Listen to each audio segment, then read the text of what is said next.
เชิญท่านประธานในพิธีนะครับได้กราบลาพระรัตนตรัยและกราบลาประธานสงฆ์ด้านบนเวทีขอเรียนเชิญครับ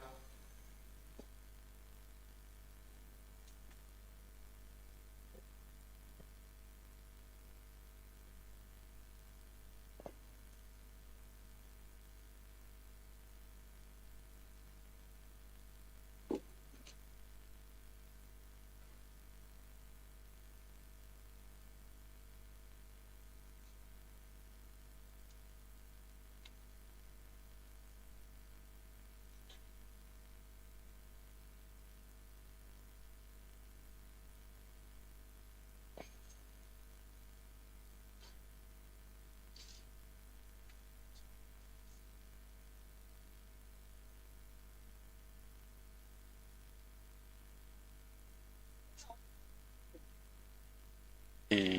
ได้ถวายความเคารพเบื้องหน้าพระบรมฉายาลักษณ์พระบาทสมเด็จพระบรมชนกาธิเบศรมหาภูมิพลอดุลยเดชมหาราชบรมนาถบพิตรนะครับ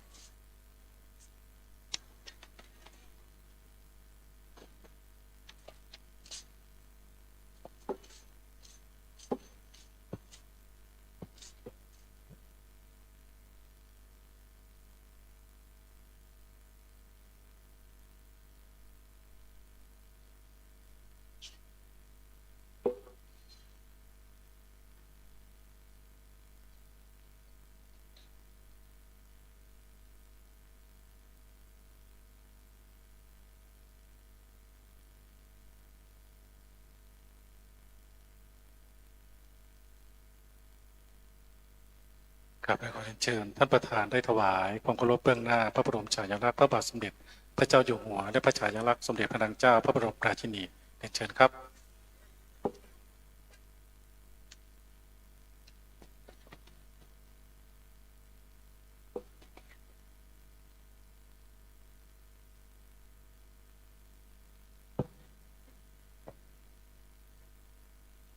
ครับในระดับต่อไปนะครับขอเรียนเชิญท่านประธานในพิธีพร้อมด้วยผู้บริหาร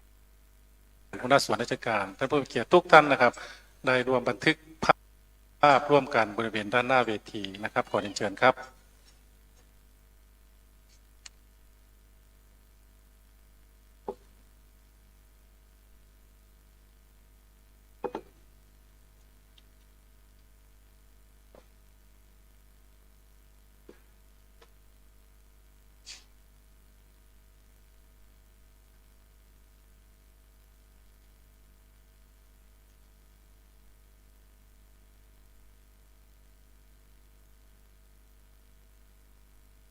ครับสำหรับพิธีสมเด็จพระบูรพมหากษัตริย์และสมเด็จพระนางเจ้าสิริกิติ์พระบรมราชินีนาถพระบรมราชชนนีพันปีหลวงในกิจกรรมปฏิบัติฤดูหนาวนะครับวันกตัญญูวันดินโลกวันชาติไทย5 ธันวาวันพ่อแห่งชาติในห่วงนี้ก็คงจะเสร็จสิ้นเพียงเท่านี้นะครับในระดับต่อไปก็จะเป็นในส่วนของทางคณะสงฆ์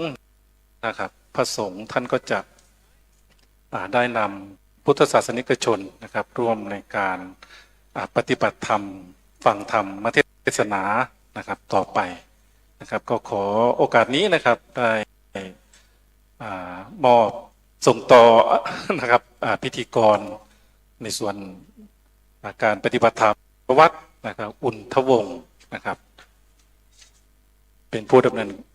รายการต่อไปหลังจากนี้นะครับในส่วนของกระผมนะครับกันกนกภักดิกจรจากสำนักงานวัฒนธรรมจังหวัดก็ขอยุติการใช้เสียงเพียงเท่านี้ครับขอบคุณมากครับ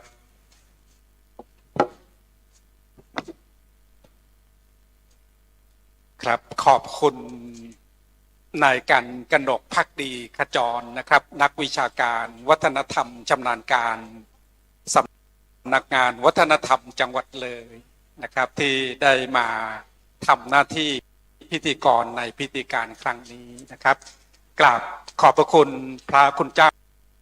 ทุกรูปที่มาสวดพระพุทธมนต์มีพระเดชพระคุณหลวงพ่อมีพระเดชพระคุณท่านเจ้าคุณพระสิริรัตนเมธีผู้ช่วยศาสตราจารย์ดร.ผู้อำนวยการวิทยาลัยสงฆ์เลยเจ้าคณะจังหวัดเลยและก็ เจ้าวาดวัดพลชัยอำเภอด่านซ้ายเป็นต้นเป็นประธาน ขอบพระคุณท่านผู้รองผู้ว่าราชการจังหวัดเลยครับท่านไพรินทร์ริมเจริญให้เกียรติพิธีฝ่ายคฤหัสถ์นะครับในวันนี้ขอขอบคุณหัวหน้าส่วนราชการทุกภาคส่วนที่มาร่วมในพิธีเปิดงานปฏิบัติธรรมฤดูหนาววันกตัญญูวันดินโลกและวันชาติไทยวัน5 ธันวาวันพ่อแห่งชาตินะครับในวันนี้ที่วัดศรีอุดมบงศ์ตำบลศรีสงครามอำเภอวังสะพุงจังหวัดเลยครับปีนี้เป็นปีที่29ครับจัดมาแล้ว29ปีติดต่อกันปีหน้าก็จะครบ30ปีนะบริเวณที่อย่างนี้ก็ขอต้อนรับท่านหัวหน้าส่วนราชการพี่น้องประสบนิกรชาวจังหวัดเลยของเราอีกครั้งหนึ่งนะครับขอกราบขอบพระคุณพระคุณเจ้าพระเถรานุเถระทุกรูปนะครับที่ได้มาร่วมในพิธีในวันนี้พระเดชพระคุณหลวงพ่อท่านเจ้าคุณพระราชวชิรสุธีเจ้าคณะจังหวัดเลยธรรมยุทธมาเป็นองค์แสดงพระธรรมเทศนาในคืนวันนี้พระเดชพระคุณท่านเจ้าคุณพระสิริรัตนเมธีผู้ช่วยศาสตราจารย์ดร.เจ้าคณะจังหวัดเลยมหานิกายมาเป็นประธานสงฆ์ในพิธีสวดพระพุทธมนต์ครับในคืนวันนี้ในช่วงตั้งแต่บัดนี้เป็นต้นไปพี่น้องสาธุชนพี่น้องประสงค์นิกรพ่อแม่คุณตาคุณยายนะครับก็จะได้ฟังพระธรรมเทศนา คืนนี้ทั้งคืนนะครับตั้งแต่บัดนี้เป็นต้นไปนะครับเวลาเหลืออีก5 นาทีจาก20 นาฬิกานะครับเพราะฉะนั้นตอนนี้ขออนุญาตคุณตาคุณยายคุณพ่อคุณแม่นะออกกำลังกายเดินนะสักนิดหนึ่งนะครับเมื่อถึงเวลา20 นาฬิกา 15 นาทีนะครับจะขออนุญาตเข้าสู่การแสดงพระธรรมเทศนาซึ่งพระเดชพระคุณหลวงพ่อ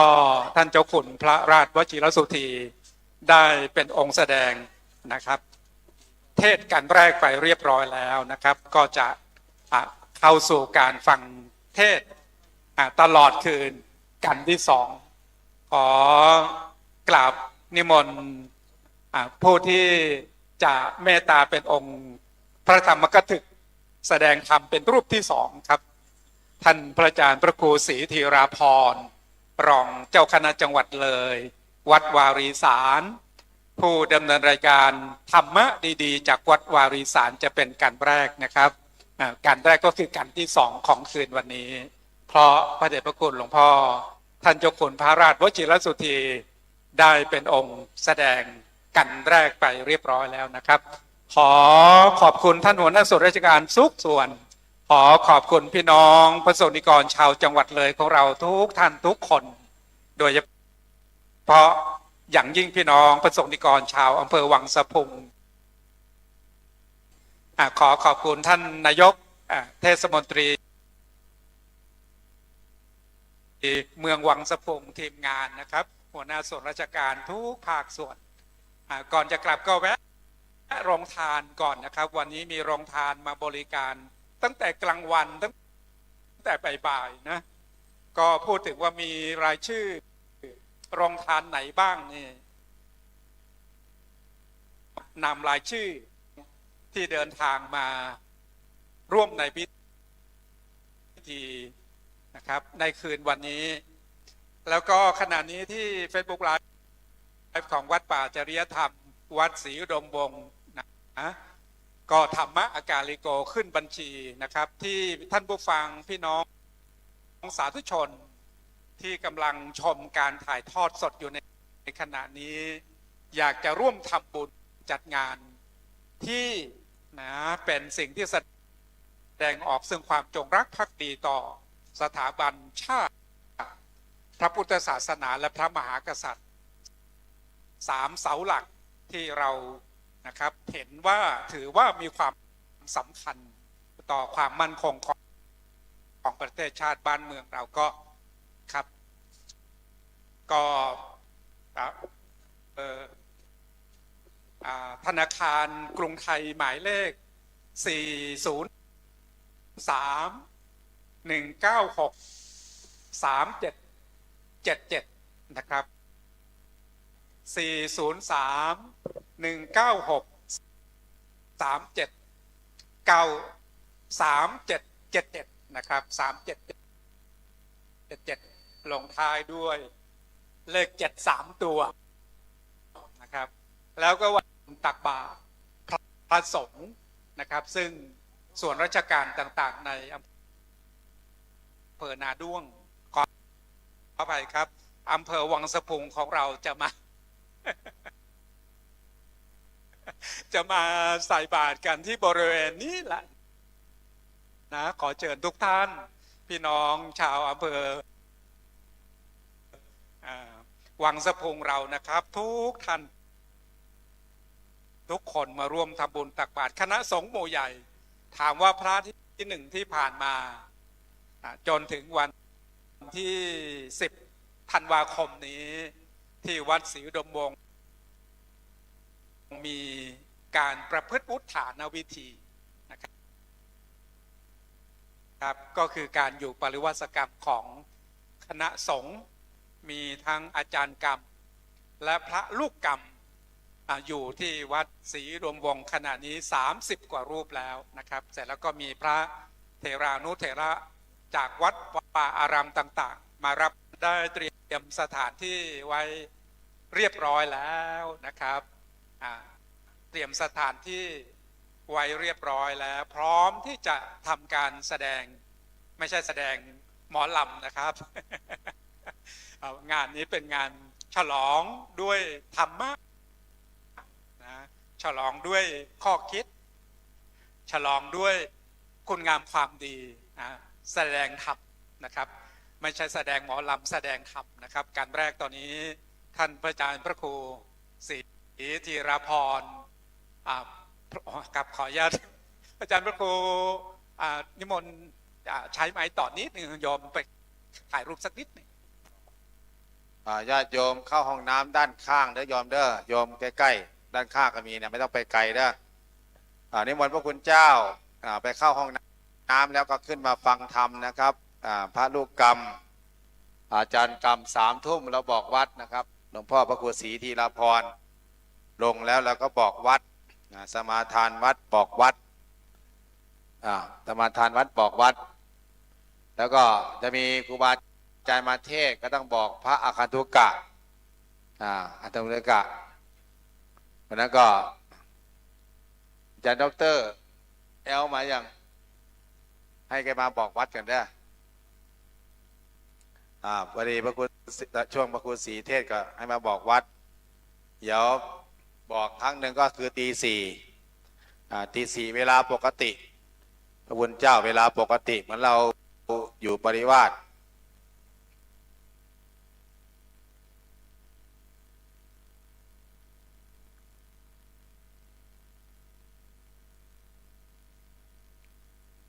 เจริญพรขอบคุณขอบใจทีมงานวัฒนธรรมจังหวัดเลยกองต่างๆเด้อขอให้เจริญในหน้าที่การงานนี่พระเดชพระคุณรองมากับพระเดชพระคุณรองจังหวัดก่อนพระคุณเจ้าคณะอำเภอนาด้วงครับวัฒนธรรมจังหวัดสาธุ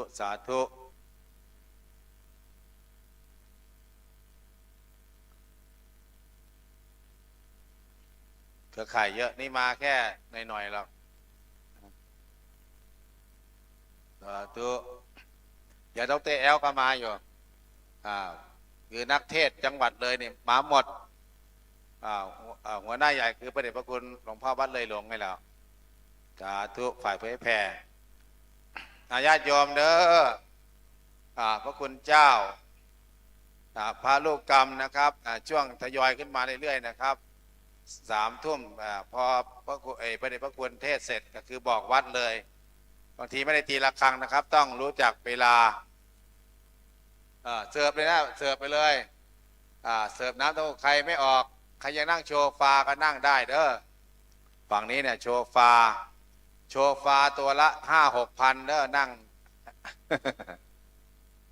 ญาติโยมดูจากคุณแม่ครูแม่หมอ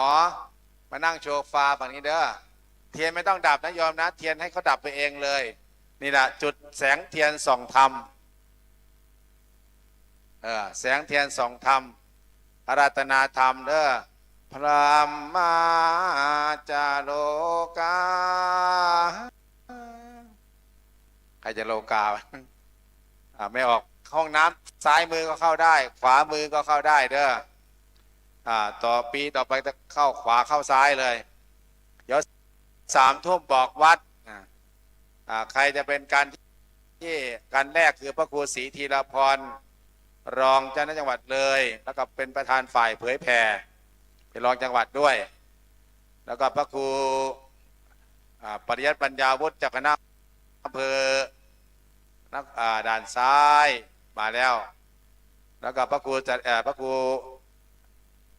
จริยสารธรรมจากคณะอำเภอนาด้วงก็มางานเผยแผ่การถ่ายทอดสดอันนี้มี2 ค่ายถ้าเรียกว่าค่ายก็ได้ค่ายถ้าเรียกวัดก็เรียกวัดศรีดำวงออฟฟิเชียลแฟนเพจวัดป่าจริยธรรมแฟนเพจเนาะแล้วก็มีทั้งเพจมีทั้ง Facebook แล้วก็เครือข่ายสถานีวิทยุวัดป่าตะพาน2พระครูอาจารย์โบเรียนพุทธสโลอาจารย์พระครูประหลัดตรงนี้อุปกิโตเทศคู่กันวันนี้วันนั้นยังไม่คักใจวันนี้เอาอีกเพื่อแต่เทศเรื่องข้าวปุ้นนี่แหละหรืออาจจะเล่นเรื่องก๋วยเตี๋ยวเส้นก๋วยเตี๋ยวก็ได้รับรองก๋วยเตี๋ยวพรุ่งนี้ขายไม่ออก ใครจะนั่งโชฟาได้ไหมนั่งข้างหน้าเลยคุณแม่ชีนั่งข้างหน้าเลยจ้านั่งแถวหน้าเลยเนี่ยนั่งตรงหน้าเลยเนี่ยใกล้ๆจอเนี่ยตามองไม่เห็นจอกันดีคุณแม่บัญชี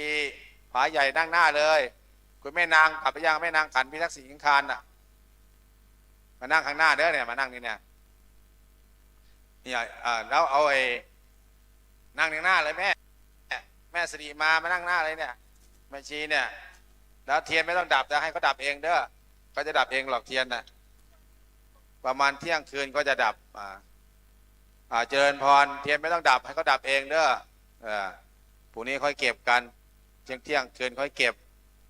แม่ชีแม่พามเด้อตอนนี้ไปเมตตาตนดูน้ำปานะของอาจารย์อันนี้แบบต้อง4แม่ชีนี่ต้อง5 คนยก พระนี่3ยกมาเนี่ยลากกันมาเนี่ยอันนี้ของวัดศรีดำวงเนี่ยอันนี้ของวัดป่าเนี่ยวัดป่าจะทำถ้ำผาหม้อเนี่ยมาอย่างดีหนักมาก โอ้ยพระยกขึ้นมานี่ไม้ขี้เหล็กอย่าไปว่าพยุงนะไม้ขี้เหล็กนะอย่างดีขี้เหล็กปวกไม่เจาะอันนี้ขี้เหล็กครับขี้เหล็กได้เอามาเลยขี้เหล็กสะเดาได้ขี้เหล็กมันอายุ12 ปีก็หมดอายุแล้วต้องโค่นออก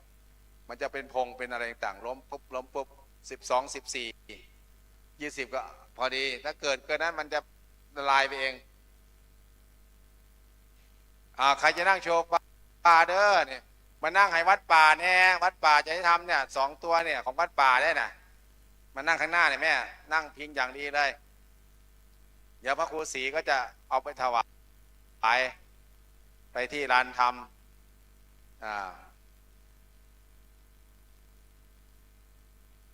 อันนี้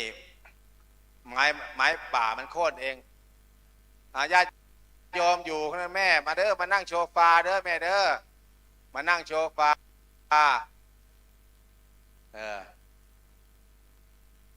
มานั่งเลยแม่มานั่งข้างหน้าแม่เอาพานั่งก็ได้นอนก็ได้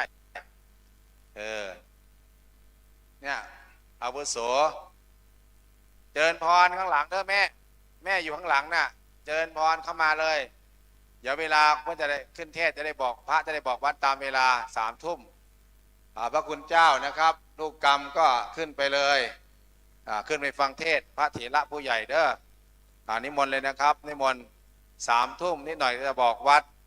พระที่มาเทศทุกรูปนะครับที่มาเทศหลวงพ่อบุญมาครูบาอาจารย์ที่มาต้องมาบอกวัดถ้ามาตอนเที่ยงคืนตี 1ก็ต้องมาบอกวัดตอนตี 4นะครับตี 4ก็จะมีการไหว้พระแล้วก็ฟังธรรมเดินจงกรมอยู่แถวนี้แหละปฏิบัติธรรมสอดแจ้งพระคุณเจ้าก็อาจจะไปพักแต่เวลาตี 4ก็ตีระฆังเป้งก็ต้องรู้ตัวเองแล้วเข้ามาสู่การธรรมไม่ต้องให้เรียกโยมแม่อยู่ข้างหลังนะแม่อะไรนะขอเชิญเจริญพรเขาจะเก็บโต๊ะอี้จะตั้งแถวใส่บาตรพวกนี้ให้แม่มานั่งข้างหน้าจ้านั่นน่ะนั่งเจริญพรมานั่งข้างหน้าเลยเก้าอี้เนี่ยเขาจะเก็บใส่บาตรพวกนี้เขาจะจัดแถวใส่บาตรนะอย่าพระคุณเจ้าจะจัดตั้งแต่เที่ยงคืนเลยพรุ่งนี้เช้าตักบาตร7 โมงเจริญพรเด้อโรงทานก็เปิดบริการทั้งคืนนี่แหละงานวัดโยมงานวัดคุณแม่เอาไว้ก่อนได้ไหมแม่คุณแม่ให้เทศก่อนมีจุดเทียนส่องธรรมนี่หรอเอากราบนิมนต์พระเดชพระคุณพระครูศรีขึ้นสู่ธรรมาสน์ญาติโยมก็อาราธนาไม่ออกรัตนาไปยังเนาะเนี่ยอันนี้ดับได้อยู่อาราธนาเนี่ยมาโยนพรเด้อเข้ามาเด้อคุณแม่มาจากลพบุรีมาหรือยังมานั่งโชว์ไฟเลยเนี่ยหรือจะนั่งเสือนั่งรถมาเสียค่ารถตั้ง500-600คุณแม่อธิษฐานด้วยวันนี้เราอธิษฐานสู้สว่างดูโชว์ไฟนั่งใน2 ฝั่งนั่งในเลยเป็นของเรานั่งข้างในเนี่ยโยมแม่นั่งข้างในเอานั่งข้างในเลยญาติโยมองค์แสดงขึ้นสู่ธรรมาสน์แล้วขอเชิญญาติโยมกราบองค์แสดงธรรมหันหน้าให้ก่อนนะวางน้ำปานะก่อน ญาติโยมห่วงน้ำปานะพร้อมเพียงกันกราบ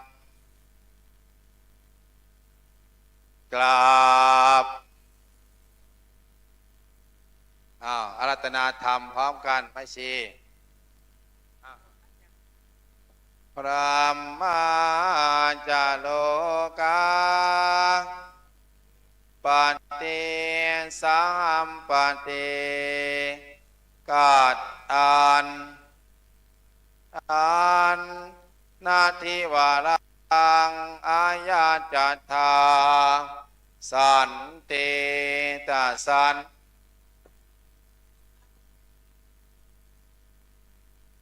เด็กๆโยมแม่ภาพให้รถเย็นก่อนค่อยเก็บให้เด็กก็เอาไปนอนเลยเราเก็บเองก็ได้ดูกรรมกราบนิมนต์เจ้าข้าพร้อมกัน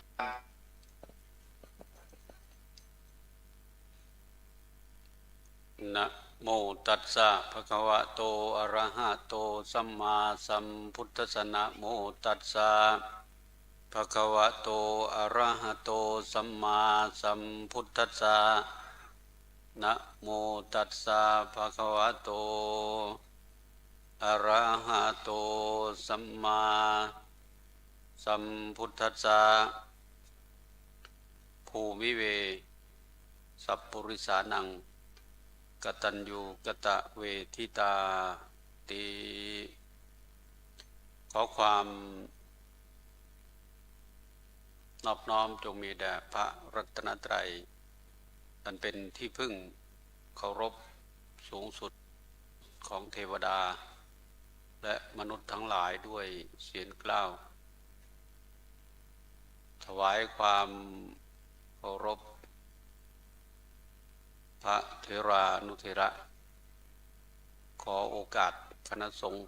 เพื่อจะแสดงธรรมเจริญพรท่านญาติโยมสาธุชนผู้ที่เข้ามาร่วม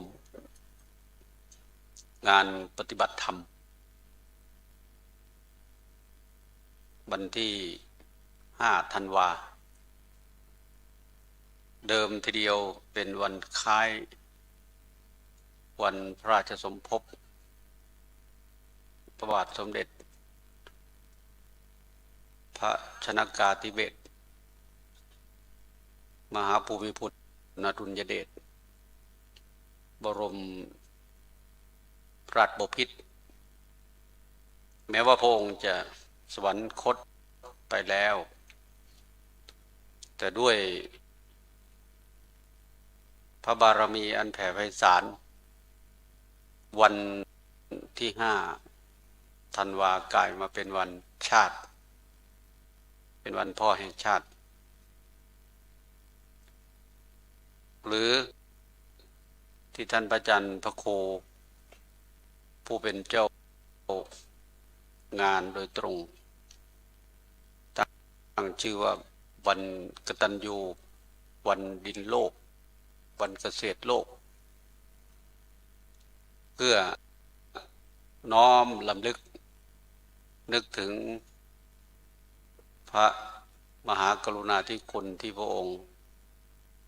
ได้ถึงวันนี้ก็พระองค์สวรรคตวันที่13 ตุลาคม 2559 ปีนี้ปี 2568 ถ้ารวมเวลาก็หลังจากพระองค์สวรรคตไปเป็นเวลา9 ปี ความที่วัดศรีอุดมวงศ์โดยการนำของท่านอาจารย์พระครูอุดมวรานุวัตรแล้วก็ญาติธรรมชาวบ้านบุงสไลบ้านน้อยนาที่อยู่ใกล้เขตนี้เป็นผู้ให้การสนับสนุนโดยเฉพาะสถานที่ที่มีภาพออกไปในสื่อโซเชียลนะก่อนที่จะเป็นแบบเนี้ยวางงานมาเป็นเดือนนะเต็นท์เวทีอะไรต่างๆเนี่ยแต่ว่าเสียดายว่าตอนหลังมาเนี่ยตั้งแต่หลังโควิดมาปรากฏว่าคนหายเพราะว่าจากนั้นมามันมีสื่อนะเมื่อก่อนเราจัดรายการทำรายการวิทยุทำทางไลน์ไม่ได้ทำทางFacebook ไม่ได้ YouTube ยังไม่มีสมัยนั้นก็อาศัยวิทยุอย่างเดียวอยากเห็นหน้าก็ต้องมาเจอแต่ทุกวันเนี่ยไม่เห็นหน้าแต่ต้องมีราคาหมายความว่าอยากเห็นหน้าต้องเป็นเพื่อนมีเฟซมีโทรศัพท์เราก็ขยันดูถึงจะได้ดูแต่ถ้าไม่ขยันดูหรือไม่ทำเฟซไม่เป็นก็จะไม่เห็นเพราะนั้นสื่อปัจจุบันเนี่ยแม้ว่าคนในเนื้องานจริงๆจะไม่เหมือนเมื่อก่อนก็จริงแต่ว่างานพวกนี้ไปทาง YouTube ไปทางไลน์ไปทาง Facebook เยอะมากเมื่อสื่ออย่างนี้ออกไปพูดง่ายๆว่ามันไปอยู่ในมือของคนที่สนใจอยู่ต่างประเทศอยู่ต่างจังหวัดก็ยังบอกได้ว่าโยมกำลังทำอยู่เมื่อวานมีโอกาสได้ดูท่านอาจารย์พระครูประหลัดณรงค์ฤทธิ์อุปลักขิโตอาจารย์พระครูอุดมวรานุวัตรท่านไลฟ์สดพูดก่อนที่จะมาเป็นอย่างเนี้ยนะการเวลาผ่านมาตั้ง20 กว่าปีก็จะมาทำอย่างนี้ได้ก็อาศัยสื่อโดยเฉพาะสื่อโทรทัศน์สมัยนั้นยังคณะสงฆ์ได้บริหารในช่วงใหม่ๆมันกำลังฮิตอยู่แต่ตอนนี้ปรากฏว่าไม่ฮิตแล้วไปดูที่ YouTube ดีกว่านะถ้า YouTube ถ่ายทอดได้ก็อย่างเขาถ่ายทอดรายการต่างๆทาง YouTube ทางไลน์ใช่ไหมเราก็ไปดูได้อย่างนั้นอันนั้นคนก็ไม่ต้องมา แต่ว่ายังไงก็ตามถ้าจะให้ดีต้องมาดูที่หน้างานเสียสละอันนี้จะได้ลงทุนลงแรงมากทีเดียวโดยเฉพาะผู้ที่ออกจากบ้านมาร่วมงานเนี่ยอย่างอาตมานี่มาช้าสาเหตุที่มาช้าเพราะว่าที่แรกบอกคนขับรถว่าจะไปตอน4 โมงแต่พอมาถึงโค้งร้อยศพแล้วมาเห็นวิวก็เลยว่าจอดรถทำรายการก่อนสุดท้าย เขาโทรมาเขาโทรตามคนขับรถกำลังจัดรายการก็ลงมานั่นแหละแต่ว่ามันมาช้าเกินไปแต่ว่าก็ยังทันอยู่ต้องเริ่มพิธีการไปได้นิดนึงนี่คือสาเหตุนะทีนี้ ก็พูดเรื่องเนื้องานทีนี้เนื้องานก็คือว่าเจ้าภาพหลักๆก็คือท่านพระอาจารย์พระครูอุดมวรานุวัตรเป็นผู้ที่ค้ำวอร์ดพูดภาษานั้นว่าค้ำวอร์ดในการจัดงานตั้งแต่แรกเริ่มตั้งแต่เป็นเจ้าวาดเป็นนู่นแหละตั้งคืองานเผยแผ่มาตั้งแต่พระ4-5 พรรษาแล้วล่ะเป็นคอนวอยยกอะไรต่างๆจนมาถึงเป็นผู้บริหารระดับวัดระดับตำบลอันนี้ก็ไม่ใช่ง่ายเพราะฉะนั้นงานอย่างนี้เกิดขึ้นก็ต้องให้นึกถึงโดยเฉพาะผู้ที่สร้างวัดแล้วก็พื้นที่ที่เรานั่งอยู่เนี่ยว่าครูบาอาจารย์คิดยังไงถึงได้ที่มาจัดงานแล้วทีนี้คนที่เข้ามาร่วมงานตั้งแต่ท่านผู้ว่านะท่านผู้ว่าท่านสำนักงานวัฒนธรรมหน่วยงานของรัฐเข้ามาร่วมงานแล้วก็ได้ภาพได้เนื้องานของจังหวัดแล้วจะมีจังหวัดไหนบ้างที่ทำแบบนี้ได้โดยเฉพาะหลวงพ่อเจ้าคณะจังหวัดพระราชวชิรสุธีเป็นองค์แสดงธรรมท่านอาจารย์เจ้าคุณพระจุริรัตนเมธีเจ้าคณะจังหวัดแล้วก็รองจังหวัดมาเจ้าอำเภอพระสังฆาธิการมาร่วมถ้าจะใช้เงินลงทุนนะอาตมาว่าเป็นแสนไม่พอนะไม่พอเฉพาะ2 วันเนี่ยนะแต่ทีนี้อาจารย์พระครูอุดมท่านเอางานชำระศีลก็คือเอาปริวาสจากวันที่1ไปถึงวันที่10เนี่ยเข้ามาบวกแต่ว่างานไฮไลท์ก็คืองานจุดเด่นๆก็คืองานวันที่5 ธันวาซึ่งวันพรุ่งนี้ก็จะมีการทำบุญตักบาตรทั่วทุกอำเภอเนี่ยอาตมาเพิ่งได้รับหนังสือเมื่อตอนบ่ายเนี่ยเห็นทางเลขาอำเภอเขาส่งเข้าไลน์กลุ่มว่าเพิ่งได้รับจดหมายได้รับหนังสือว่ามีการทำบุญตักบาตรที่หอประชุมอำเภอนะมีระเบียบปฏิบัติออกมาท่านทั้งหลายที่เห็นพิธีการให้เอาไปใช้ในบ้านให้เอาไปใช้ในบ้านหมายความว่ายังไงเพราะว่าอาตมาขึ้นภาษิตที่ว่าภูมิเวสัพปุริสานังกตัญญูกตเวทิตาแปลเป็นภาษาไทยว่าภูมิเวเนี่ยแปลว่าเป็นพื้นฐานนะส่วนคำว่ากตัญญูกตเวทีอันนี้แปลทับศัพท์ความกตัญญูกตเวทีเป็นพื้นฐานสัพปุริสานังแปลว่าคนดีหรือบัณฑิตทีนี้บัณฑิตจะเอาขนาดไหนเพราะ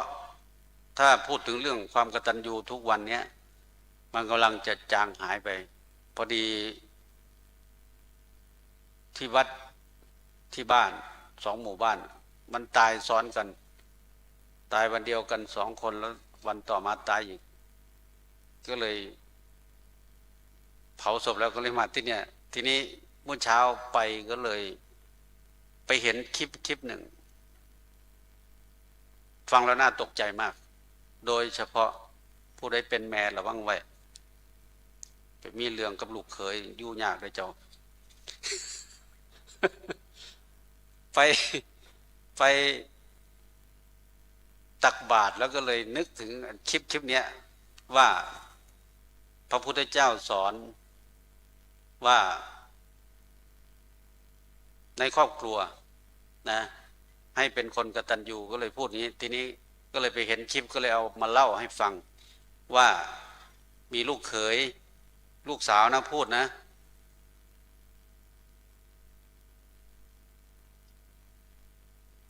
ว่า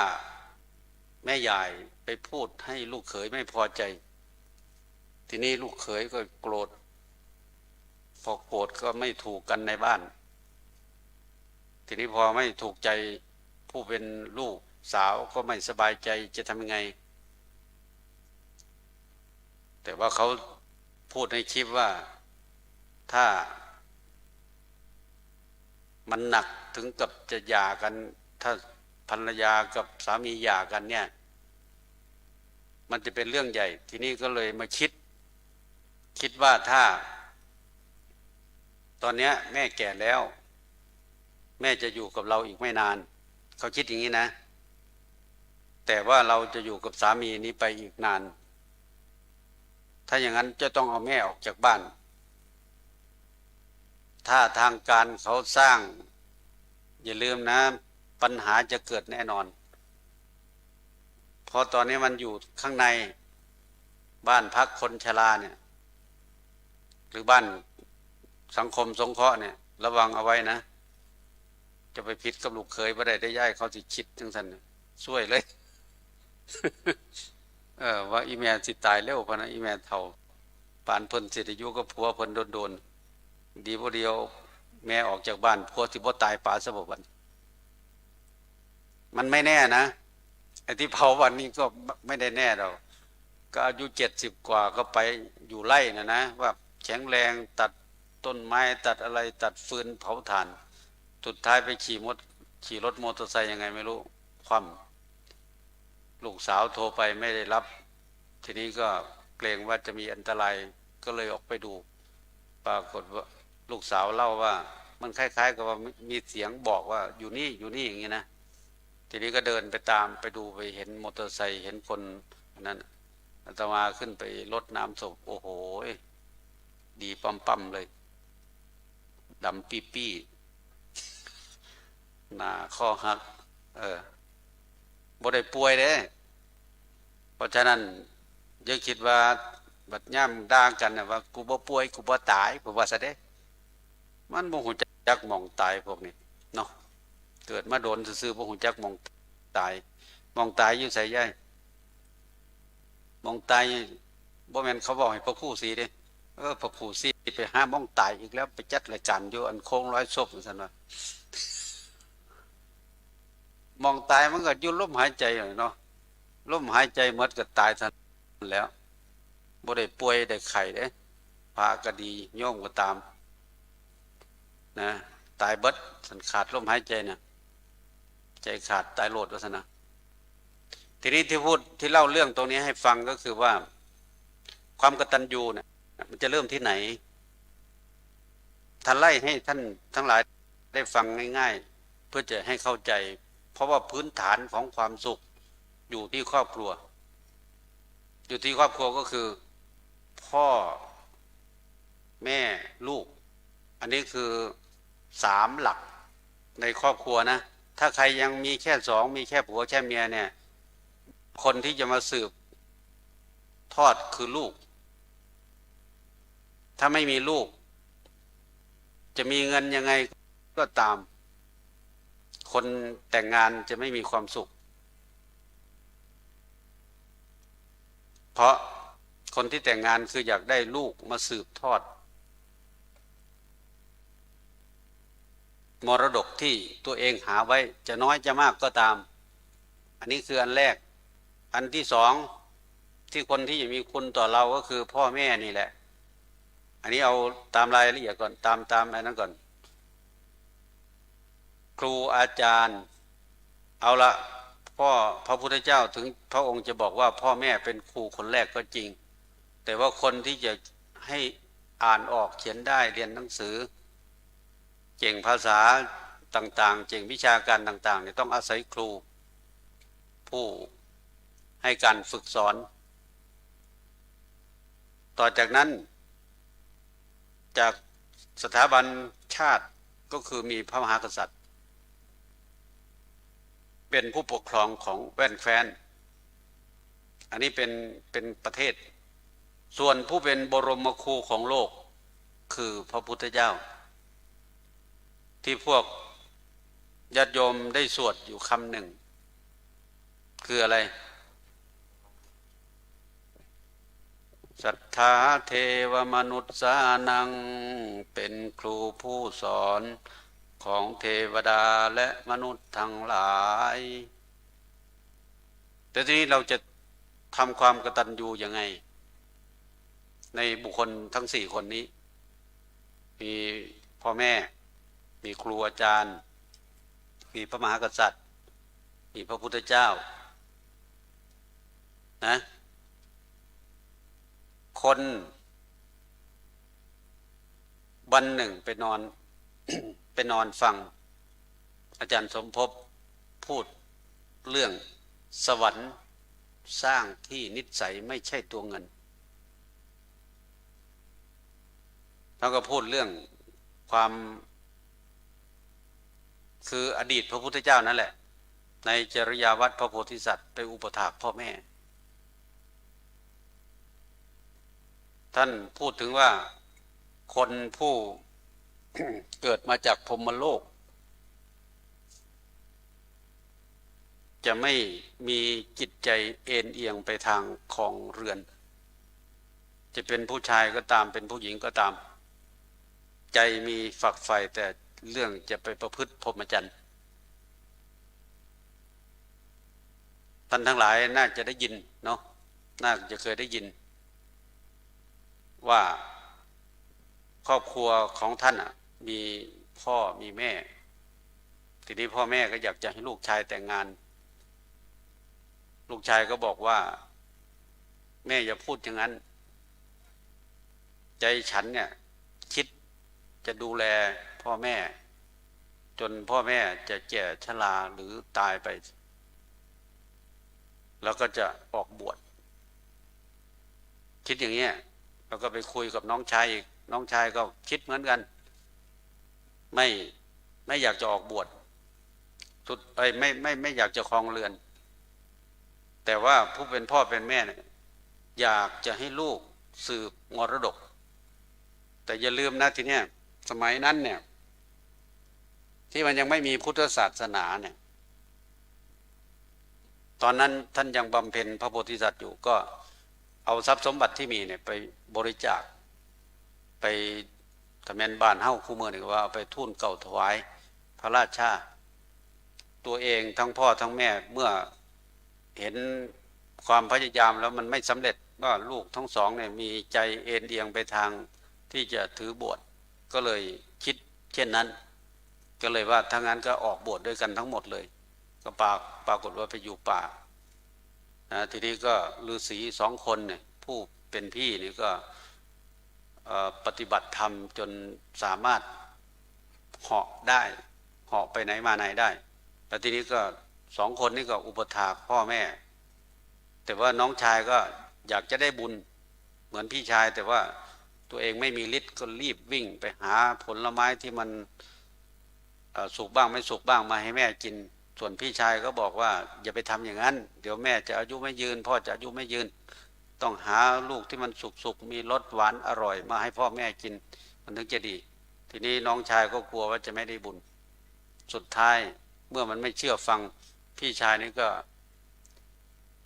ได้มีฤทธิ์ไปทางอากาศได้ก็หาอาหารดีๆมาสุดท้ายก็บอกน้องมันไม่ฟังแล้วแม่จะตายเพราะเธอนี่แหละไปไหนก็ไปซะเมื่อพี่ชายพูดอย่างนั้นก็น้อยใจก็หนีไปนั่งปฏิบัติธรรมเช่นกันพอไปปฏิบัติธรรมตัวเองก็เหาะได้เช่นกันทีนี้ก็เลยไปหาพระราชาไปจะไปเฝ้าพระราชาพูดภาษานั้นว่าไปเฝ้าพระราชาแต่ทีนี้ปรากฏว่าไปแล้วพวกข้าราชบริพารทหารเฝ้ายามอยู่หน้าประตูวังเห็นมาก็ไปกราบทูลว่าพระมาเขาบอกว่าโอ้ยพระมาท่านก็อยากได้อาหารเอาอาหารไปถวายท่านปรากฏว่าเอาพระทหารไปถวายแล้วก็บอกว่าอาตมาไม่ได้มาบิณฑบาตเอาอาหาร ถ้าอยากจะเข้าเฝ้าพระราชาก็ในที่สุดพระราชาก็เลยอนุญาตให้เข้าเฝ้าก็ไปเล่าให้ฟังว่าที่อาตมาเนี่ยเพื่ออยากจะให้พระองค์ได้เป็นใหญ่นะเพราะมีฤทธิ์บันดาลจะเอาประเทศเล็กประเทศน้อยมาให้พระองค์ครอบครองโดยไม่ต้องเสียเนื้อเสียเนื้อเสียเลือดอาตมาสามารถทำได้นี่คือมีฤทธิ์แบบปุถุชนนะสุดท้ายก็พระราชาก็เชื่อเลื่อมใสทีนี้ก็ไปหาอีกพระราชาอีกองค์หนึ่งมาก็ยกทัพไปเพื่อจะไปตีพอบอกรายละเอียดทั้งหมดสุดท้ายก็ได้พระราชาตั้งเป็นสิบไปจะไปมาหาพี่ชายแม่น้องชายที่ถูกพี่ชายไล่หนีก็คิดถึงแต่แม่นอนฝันก็ฝันเห็นแต่ลูกชายคิดถึงลูกชายนอนฝันไปพอตื่นขึ้นมาก็ไม่เห็นอีกก็อยากจะนอนอีกเพื่อจะได้เห็นหน้าลูกชายสุดท้ายเขาก็เอาพระราชาเข้ามาก็นึกว่าที่พระราชาเนี่ยเอามาทำไมสุดท้ายก็บอกว่ามาเพื่อจะมาบอกกับฤาษีผู้เป็นพี่เนี่ยว่าให้ดูแลแม่บ้างดูแลพ่อบ้างเพื่อจะได้บุญแต่ว่าตอนเนี้ยพี่เอาบุญคนเดียวไม่ได้อุปถากที่เล่าอันนี้ให้ฟังคือแค่อยากจะให้รู้ว่าเขากตัญญูต่อพ่อต่อแม่ถ้าพ่อแม่แก่เฒ่าต้องดูแลให้ดีแต่รายละเอียดเยอะมากท่านทั้งหลายอาตมาได้ยินเขาเล่านะได้ยินเขาเล่าเท็จจริงยังไงฟังไว้ก่อนว่าลูกจะคนโตหรือคนเล็กก็ตามที่อยู่บ้านทำอาหารให้ทุกวันนะให้กินทุกวันทีนี้คนที่อยู่ไกลก็ปรากฏว่าตัวเองไม่มีโอกาสได้อุปถัมภ์พ่อแม่มาวันสองวันก็เลยไปนั่งนั่งอ้อนแม่อยากกินอะไรแม่อยากทานอะไรแต่มันไม่เหมือนปัจจุบันนี่นะถ้าเป็นบ้านนอกก็ยิ่งอันนั้นแต่ปัจจุบันนี้เขาทำไงรู้ไหมเขาจะเอาไปเลี้ยงที่ร้านอาหารพาแม่ไปทานอาหารที่นั่นที่นี่แต่สมัยเมื่อก่อนที่มันยังไม่เจริญเหมือนปัจจุบันเนี้ยเขาก็จะไปคุยกับแม่ทำอาหารให้แม่แต่ปรากฏว่าพอถามความต้องการที่แม่ต้องการแล้วทำอาหารที่แม่ต้องการทานอาจจะไม่ใช่ของดีทั้งหมดนะหรือสำหรับผู้ไม่แฉวสิว่าเนียนบักเชียหันละแต่ว่ามันเห็ดแซ่บ แต่ว่าที่มันพิษกันมาเนี่ยปรากฏว่าลูกสาวคนที่ไปอยู่ทางไกลกลับมาก็พูดความถามถ่ายแม่ว่าแม่ต้องการอะไรเพราะอยู่ด้วยกันทุกวันไม่ถามใช่ไหมทำอาหารตามใจเลยอยากกินทอดสิ้นก็ทอดสิ้นนึกสินะมันบ่มีแฉวกูที่เป็นหย่ำจังไดจิดาเขาก็บ่ได้พอเขาเห็นให้กินสุดท้ายก็เลยเพราะถ้าเขาไปแล้วก็ย่องอันผู้มาอยู่2-3 มื้อต่อหน้าผู้อยู่ตลอดนะบ้านนี้ก็เลยถูกผู้อยู่ตลอดด่าบัดนี้พิษกันก็มาอยู่2-3 มื้อแล้วจมหะแล้วเขาคนอยู่ตลอดบ่เฝ้าหะจักเที่ยเฉียดบักใหญ่เลยบัดนี้เอาไปมากก็เฮี้ยนบ่ถือกันนี่นะเพราะมันติดรถนะจะบอกให้นะผู้ใดเฒ่าแล้วยกมือขึ้นจะไปยกเขาสิว่าเฮาเฒ่าสันเฒ่าก็เอาไว้หันหลังจะไปให้เขาเห็นมือแนวบ่คือจะไปยกเขาเบิ่งเขาสิว่าเฮาเฒ่าสายตาเหลียวมาเบิ่งแต่เฮาเท่าไรก็ดอกก็เดียใหญ่เนี้ยทำกับเรื่องของกูมึงจะมาเกี่ยวอย่างกับกูเท่ามันเอาไปมาผู้เฒ่าตีกันมันที่เล่าตรงนี้ให้ฟังก็คือว่าคนแก่นะอันนี้เล่าเฉพาะพวกเราผู้ใดบ่ให้มันเฒ่าผู้ใดบ่เฒ่าก็ให้มันอยู่ไป กูอยากให้มันฮอด90พุ่นละ จิเท่าวะ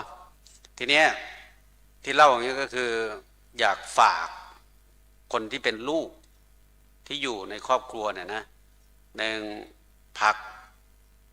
อันไหนที่คนฟันดีๆมันก็เคี้ยวได้ใช่ไหมอร่อยแต่ถ้าคนที่ฟันไม่ดีอ่ะมันต้องนึ่งต้องต้มให้พอเหมาะกับการบดเคี้ยวพอบอกมาฮอดนี่ก็คือพ่อเมื่อเช้านี่อาตมาสิเกิดเป็นเดรัจฉานมากก่อนยังไดก็บ่จักเห็นเขาเอาผักกับน้ำแจ่วมาบ่ทันได้กินทำน้ำลายไหลแล้ว มันเว้าเรื่องกินเนี่ยคนมักเลยก็บ่กินหยังก่อนเด้กินผักก่อนกับน้ำแจ่วนะมันมักแน่นี่มันก็ได้กินแน่นี่เพราะฉะนั้นไอ้ที่เครื่องอยู่เครื่องกินเนี่ยก็อยากจะฝากลูกๆว่าถามแม่บ้างถามพ่อบ้างอาหารโดยเฉพาะคนที่ไม่ค่อยมีตังค์ฟันออกแล้วแต่มันไม่มีฟันเคี้ยวอาหารทีเนี่ยนั่งเห็นผู้เฒ่ายำเขาเป็นตัวเล็กต้นนะมันย่ำไปวัดไปกินนั่งกินข้าวน้ำมูเขากินปลาหมดเจ้าของเห็ดยอกอยู่ปานเป็ดติดเป็นปลาติดเบ็ด อันนี้สำหรับคนผู้สูงอายุเด้อฝากลูกฝากหลานเวลาสิหมายความว่ากตัญญูกตัญญูก็คือหาข้าวหาน้ำหาเสื้อผ้าหาที่รับที่นอนให้อยู่ให้กินย่ำเป็นไข้ป่วยก็ถามไทยบีบนวดธรรมดาอันนี้เป็นเรื่องธรรมดาปกติเลยเพราะพ่อแม่ผู้ที่เลี้ยงเรามามันเป็นตะสั่งเด็กๆหน่อยผู้ชายก็ได้ว่าปวดเหี่ยวพะนะลุกขึ้นจับ เหี่ยวมาทางภาคเขาได้บ่เนี่ยสมัยผู้อื่นมันถีบวะเนาะแต่นี่มันลุก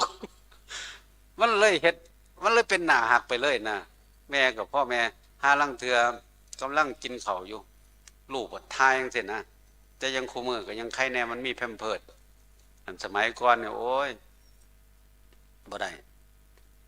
พ่อแม่ก็ต้องกอบต้องฝ้ายอยู่หั่นแล้วนี่คือเลี้ยงดูเด้เลี้ยงดูเป็นแบบเนี้ยเพราะนั้นพระพุทธเจ้าก็เลยบอกว่าให้กตัญญูรู้คุณของเนี่ยคำว่ากตัญญูแปลว่ากตะนี่แปลว่ากระทำนะยูนี่แปลว่ารู้สิ่งที่ท่านกระทำแล้วโดยเฉพาะผู้ที่เป็นพ่อเป็นแม่นี่อันดับหนึ่งเลยรักที่สุดคือลูกจะอยู่ในสภาพไหนก็คือรักไม่เสื่อมคลายไอ้ที่อาตมาเล่านะผัวเมียจะมีกี่คนก็ได้คนนี้ตายเอาคนใหม่คนนี้หย่าจากคนนี้ไปเอาคนนี้แต่สายเลือดขาดไปได้แม่มีคนเดียวพ่อมีคนเดียวให้คิดตรงนี้อย่าไปคิดว่าเราจะอยู่กับสามีไปอีกนานแม่แก่แล้วเอาไปไว้บ้านพักคนชราอย่างเงี้ยอันนี้มันคิดอารมณ์เดียว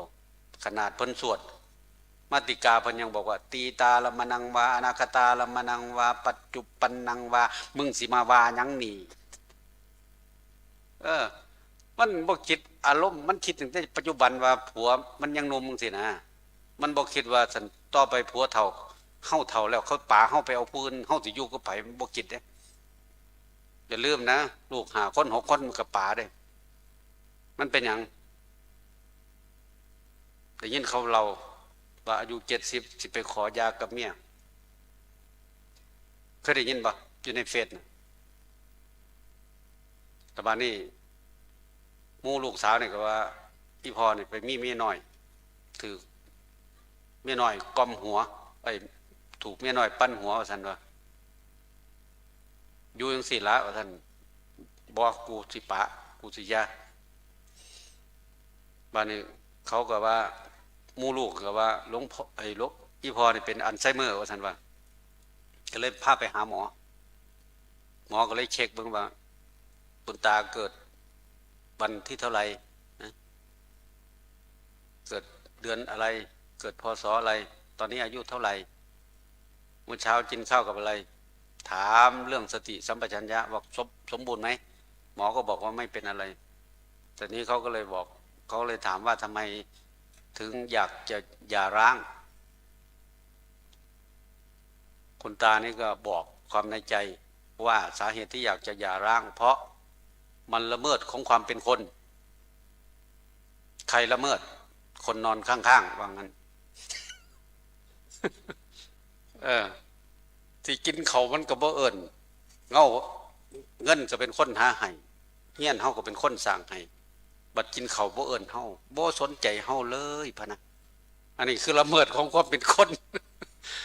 กูอยากกูอยากเป็นอิสระเอาซั่นว่ากูบ่อยากให้ผู้ใดมาดูถูกกูเป็นตาน้อยใจบ่กินเขาก็บ่เอิญ เพราะฉะนั้นฟังไว้เด้อหาเขาละเมิดก็เป็นคนของเฮาท่านเขาละเมิดมาอยู่วัดพี่เด้อ วัดยังต้อนรับอยู่ของอาจารย์พระครูจริยสารธรรมก็ว่างหลายหลังอยู่นะ ไอ้เนี่ยคือความรู้นะแล้วทีนี้กตเวทีแปลว่าเมื่อรู้แล้วต้องตอบแทนเอาละสั้นๆเนาะเพราะว่าเดี๋ยวมันจะไม่จบ ทีนี้เมื่อสั้นๆบ้านเราเป็นเมืองไทยเมืองพุทธเนาะคำสอนที่พระพุทธเจ้าสอนตั้งแต่เมื่อ 2,000 กว่าปีจนมาบัดนี้เราทุกวันนี้ก็ยังทำอยู่เหมือนเดิมนะไม่เสื่อมคลายเลยหมายความว่ายังไงเช่นหน้าที่ของพ่อของแม่แต่ว่าคำสอนอันนี้ไม่ได้จำกัดเฉพาะคนไทยนะคนทุกชาติศาสนาทำได้หมดหนึ่งพ่อแม่เนี่ยจะห้ามลูกให้ทำความชั่วสองจะให้ลูกตั้งอยู่ในคุณงามความดีสามจะให้ลูกศึกษาศิลปวิทยาการในการดำรงชีพสี่เมื่อเขาจบการศึกษาแล้วก็จะให้มีครอบครัวแต่งงานมีครอบครัวอันที่ห้าเมื่อเขาแต่งงานพอเป็นฝั่งเป็นฝาคิดว่าคู่ลูกสาวลูกเขยลูกสะใภ้เนี่ยเขาพอที่จะครอบครองทรัพย์สมบัติพ่อแม่ก็จะมอบทรัพย์สมบัติให้ครองแปลงนี้ให้ตรงนี้ให้อะไรประมาณนี้นะส่วนผู้ที่เป็นลูกจะทำยังไงท่านก็เลยบอกว่าผู้ที่เป็นลูกหนึ่งเมื่อท่านเลี้ยงเรามาแล้วเราก็ต้องเลี้ยงท่านตอบแทนสองทำหน้าที่ของท่านไม่ให้ท่านไปทำงานหนักเหมือนเดิมเหมือนตอนที่เป็นหนุ่มอันที่สามคุณความดีที่พ่อแม่เคยทำมาต้องดำรงรักษาเอาไว้อันที่สี่ทำตัวให้เป็นคนที่ควรจะได้รับทรัพย์มรดกอันที่ห้าเมื่อท่านล่วงลับไปแล้วต้องทำบุญอุทิศส่งให้นี่นะอาตมาก็เลยพูดสั้นๆให้เข้าใจว่าอยู่ทำสี่ตอนอยู่ต้องทำแบบนี้สี่อันส่วนตอนตายยายหลายคนก็พูดกระเว้าโอ้ยบักอันยากูจะได้กินข้าวแจกนำกระบะจากเทียพนะมันสะเงาะสะแงะนะภาษาไทยทั้งผู้เลือกเพิ่นว่ามันบกขบวนมันมักเหมาลูกขน้อยนา เป็นยังไงว่าทั้งวังสุพุ่งเป็นคือกันบ่ถ้ามันเป็นจังซั่นสิทุกข์หลายเด้นะอยู่ทำสี่นี้ทำหนึ่งอันนี้สั้นๆอันนี้สำหรับครอบครัวทีนี้ถ้าหากว่าใครมีลูกดีคนครอบครัวนั้นก็จะมีความสุขจะมีกี่คนก็ตามขอให้ดีเอาบอกเรื่องบอลจังหน่อยเนาะ เจ้าเตวรากรโอ้ยคนหักทั่วบ้านทั่วเมืองพี่น้องอันฝึกได้เด้ฝึกเตะฝึกเด่นฟุตบอลนี่อยู่บ้านเฮานี่แหละมาอยู่บ้านเฮาแต่ว่าพ่อจะย้ายออกจากสโมสรนี่ก็ไปพุ่นบาดนี้ครูบาอาจารย์เอาไปฝึกได้บัดนี้ฝึกแล้วบัดนี้เอาไปโอ้ยว่า10,000-30 ทีมบ่ได้มันจะทีมล่ะอาตมาก็บ่เห็นดอกเห็นมือไปเปิดเบิ่งในคลิปเอ้าไปเห็นรถเขาแล่นคือจังสิให้นี่มั้ยเขาเว้าบรรยายไปว่ารถขนฝันว่าซั่นเบิ่งย่ำได้สิให้ย่ำนั้น ก็เลยบอกอันนั้นอันนี้คือการฝึกเด่นการฝึกแต่บัดนี้มีคนหักทำฝึกได้แล้วจากที่มันบ่ดีอ่ะเขาไล่หนีบอกภาษาบ้านเฮาว่าเขาไล่หนีสุดท้ายมาฟังครูอาจารย์เนี่ยคือถ้ามีลูกดีเฮ็ดดีให้พ่อให้แม่ได้สมใจสิมีเจ้าคนครอบครัวนั่นก็มีความสุขแต่ในทางตรงข้ามสิมีเจ้าคนก็ตามแต่มันบ่ดีทุกอย่างนอนบ่หลับเลยล่ะนี่คือสุขของครอบครัวเรื่องเบื้องแรกพระพุทธเจ้าก็เลยสอนเรื่องกตัญญูอันนี้ส่วนอันที่สามส่วนอันที่สองก็คือครูอาจารย์ครูเขาส่งเราจนเป็นด็อกเตอร์จนเป็นศาสตราจารย์อะไรก็แล้วแต่ละที่เขาปลูกฝังให้เราสุดท้ายผอ.ต้องมากราบคุณครูเด้คุณครูที่เขาเคยสอนตั้งแต่นั้นลูกศิษย์ลูกหากลับมาสอบเรียนอันนั้นได้แล้วก็สอบเป็นผอ.สุดท้ายผอ.ต้องมากราบคุณครูนี่คือการศึกษาที่คุณครูทุกคุณครูตั้งแต่นายกรัฐมนตรีผู้ที่เขามีหน้าที่ตำแหน่งการงานได้เอาความรู้ที่ครูสอนไปบริหารประเทศเวลานึกถึงครูก็ต้องมาอย่างนี้อันนี้คือสั้นๆแต่ว่ายังไงก็พื้นฐานก็อยู่ที่ครอบครัวนี่แหละส่วนพระมหากษัตริย์ท่านจะดำรงในฐานะเมื่อพระบาทสมเด็จพระเจ้าอยู่หัวรัชกาลที่9พระองค์ทรงใช้จริยวัตรคือจริยธรรม10ประการหรือเรียกว่าทศพิธราชธรรมคนที่จะเป็นพระราชาจะต้องดำเนินตามแนวนี้สูงสุดจนเป็นพระเจ้าจักรพรรดิอันนี้ความเป็นมนุษย์ผู้ที่เป็นพระเจ้าจักรพรรดิถ้าท่านทั้งหลายที่เป็นผู้ที่สนใจในเรื่องนี้นะเรื่องพระเจ้าจักรพรรดิตอนแก้ว7ประการมันจะเสื่อมเพราะเสื่อมศีลเสื่อมธรรมนะพ่อก็บอกว่าอันเนี้ยไม่ใช่สมบัติที่จะต้องสืบทอดกันสมบัติอันนี้เกิดมาจากคุณงามความดีถ้าลูกอยากให้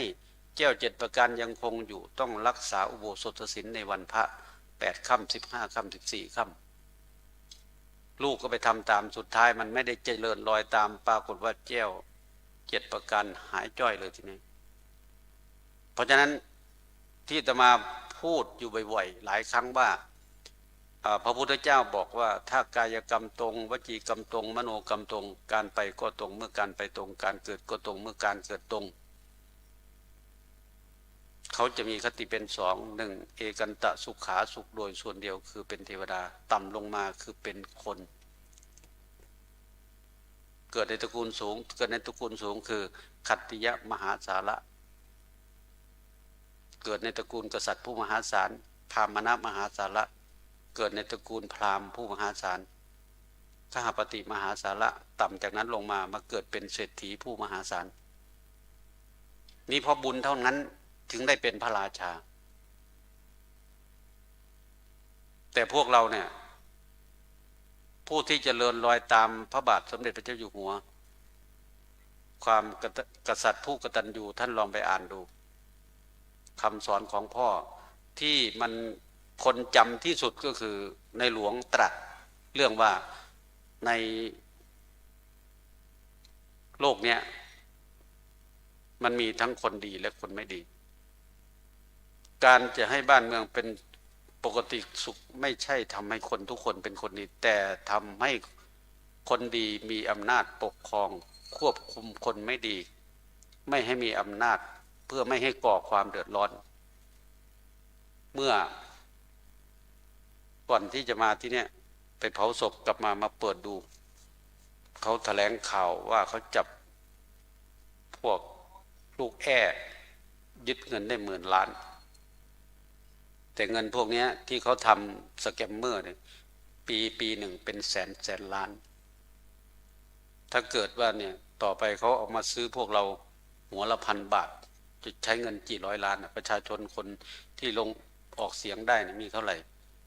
แต่ว่ามันก็ไม่ได้ใช้ทุกคนหรอกแต่ว่าคนที่เขาจะมาซื้อพวกเราถ้าเขาเอาเงินแบบนั้นมา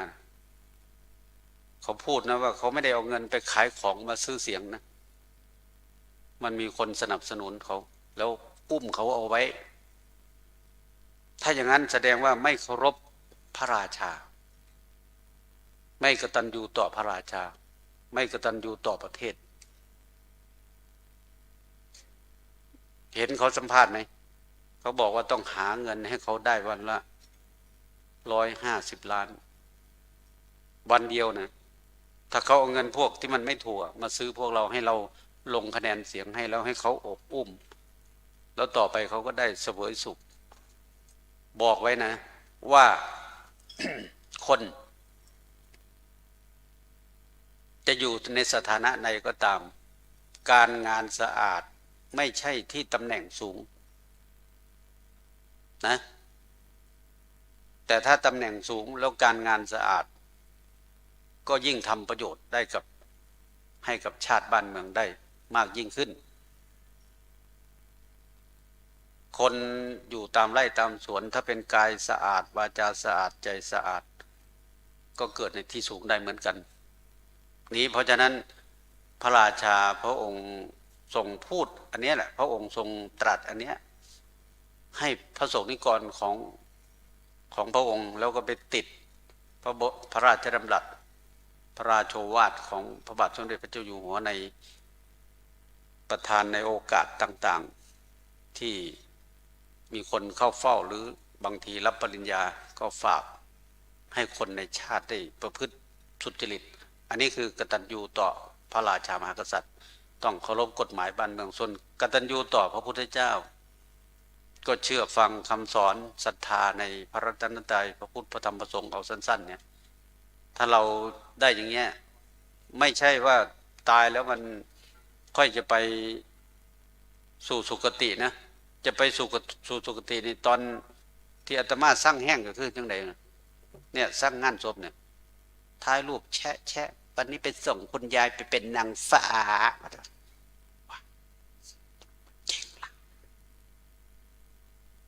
บ้านนี้ก็เลยว่ามหาภาได้จะเป็นพระครูศรีตายจะไปท้ายเด็ดขาด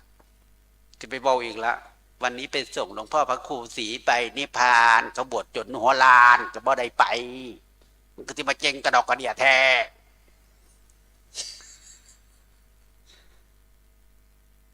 ถ้ามันส่งง่ายปานนั้นก็ติดโอ้ยเห็นมากระไดพ่อละเนาะปนตีละครั้งแล้ว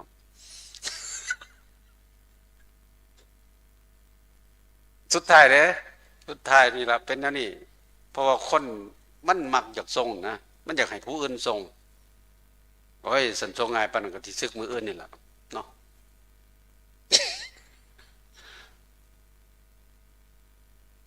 ที่ส่งง่ายปานนั้นบ่ง่ายดอกนะเอาสุดท้ายเลยคำสอนที่พระพุทธเจ้าสอน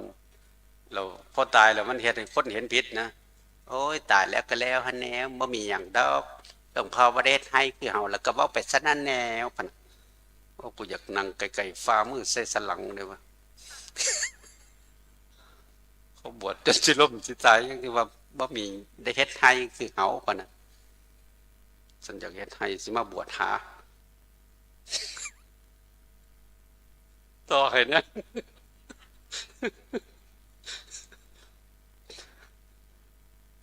แม่นบ่ต้องเป็นนั่นเมื่อมันเป็นอย่างนี้ก็ต้องกตัญญูต่อหลักคำสอนโดยเฉพาะเราเป็นชาวพุทธใช่ไหมเอาละมันก็อย่างที่ในหลวงบ้านน่ะในโลกเนี้ยมันไม่มีใครทำให้ใครเป็นคนดีทุกคนได้ดอกแต่พระพุทธเจ้าก็พูดงานศพพูดทุกงานนะพระก็ไปพูดตามพระพุทธเจ้าแหละกุศลธรรมะกุศลธรรมะมันก็อยู่อย่างนี้แหละขนาดมันไปเผาศพมันไปงานศพกันยังแล้วว่าจะเทศโดนเลยเด้อยังบอกเป็นคำอยู่กูเข้าใจแล้วล่ะพอแล้วเนี่ยซ้ำนี่นะมันก็ยุ่งสั่นทั้งที่พ่อก็ตายเบิ่งแม่ก็ตายเห็นอยู่แต่หังบ่เฮ็ดนำทำตามโอ้ยลูกเขาน้อยนะมันเป็นเช่นนี้นะหลวงพ่ออย่าไปถือสามันเด้อบ่ถือสาดอกกูอยากเตะมัน เป็นนั่นเนาะสุดท้ายที่พระพุทธเจ้าพูดไว้ไม่ใช่ตายแล้วตายเลยนะบอกว่าอุโภปุญญัญจะปาปัญจะยังมัจโจปุรเตทะตันหิตัสสะสกังโหติตัญจะอาทายกจติ ตัญจัสสะอนุคังโหติฉายาวะอนุปาจินีว่าสัตว์ผู้เกิดมาในโลกนี้ทำบุญและบาปทั้งสองอย่างไว้ในโลกนี้บุญและบาปนั้นจะเป็นสมบัติของเขาเขาจะพาเอาสมบัตินั้นแหละไปด้วยบุญและบาปนั้นจะติดตามเขาไปยากจนพระพุทธเจ้าต้องอุปมาว่าเปรียบเหมือนเงาตามตัวนะถ้านั่งยุ่มองเนี่ยมันบ่เห็นเงาเด้เพราะแสงมันบ่พอสิให้เห็นเงาแต่ย่ามมื้อเช้าตะเว้นขึ้นไปเบิ่งโลดสูง150 160ยาว20 เมตรพุ่นน่ะนั่นเพราะแสงมันพอก็เลยเห็นแต่ตอนเนี้ยอาตมานั่งอยู่นี่ก็บ่ทันเห็นพอล่างๆพอแสงมันบ่ประกอบคนบ่มีปัญญาก็สิบ่เห็นบุญเห็นบาปนะเพราะฉะนั้นก็ถือโอกาสอนุโมทนาว่าวันกตัญญู4 คน1กตัญญูต่อพ่อต่อแม่ผู้มีพระกรุณาคุณต่อคุณครูผู้ให้ความรู้ต่อพระมหากษัตริย์ผู้ปกครองบ้านเมืองต่อพระพุทธเจ้าผู้เป็นศาสดาของโลกเพราะฉะนั้นพวกเราได้มาร่วมงานวันนี้ธรรมภาพในนามวงแสดงธรรมก็ถือโอกาสอนุโมทนาในกุศลศรัทธาที่ได้สละความสุขส่วนตัวออกมาร่วมงานในครั้งนี้ขออนุภาพแห่งทานที่ท่านทำศีลที่ท่านรักษาภาวนาที่ท่านเจริญจนครบถ้วนบริบูรณ์พร้อมมูลจงเป็นสิ่งเกื้อกูลให้ชีวิตและครอบครัวของท่านทั้งหลายมีแต่ความสุขกายสุขใจปราศจากทุกโศกโรคภัยเจริญด้วยอายุวันนะสุขภาละโดยทั่วกันดังแสดงมาพอสมควรเจเวลาเอวังก็มีด้วยประการฉะนี้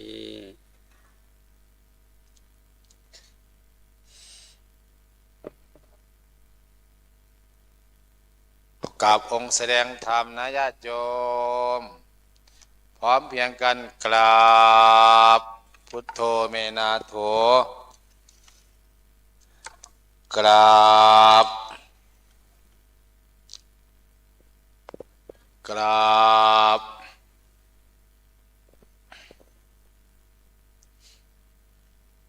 นิมนต์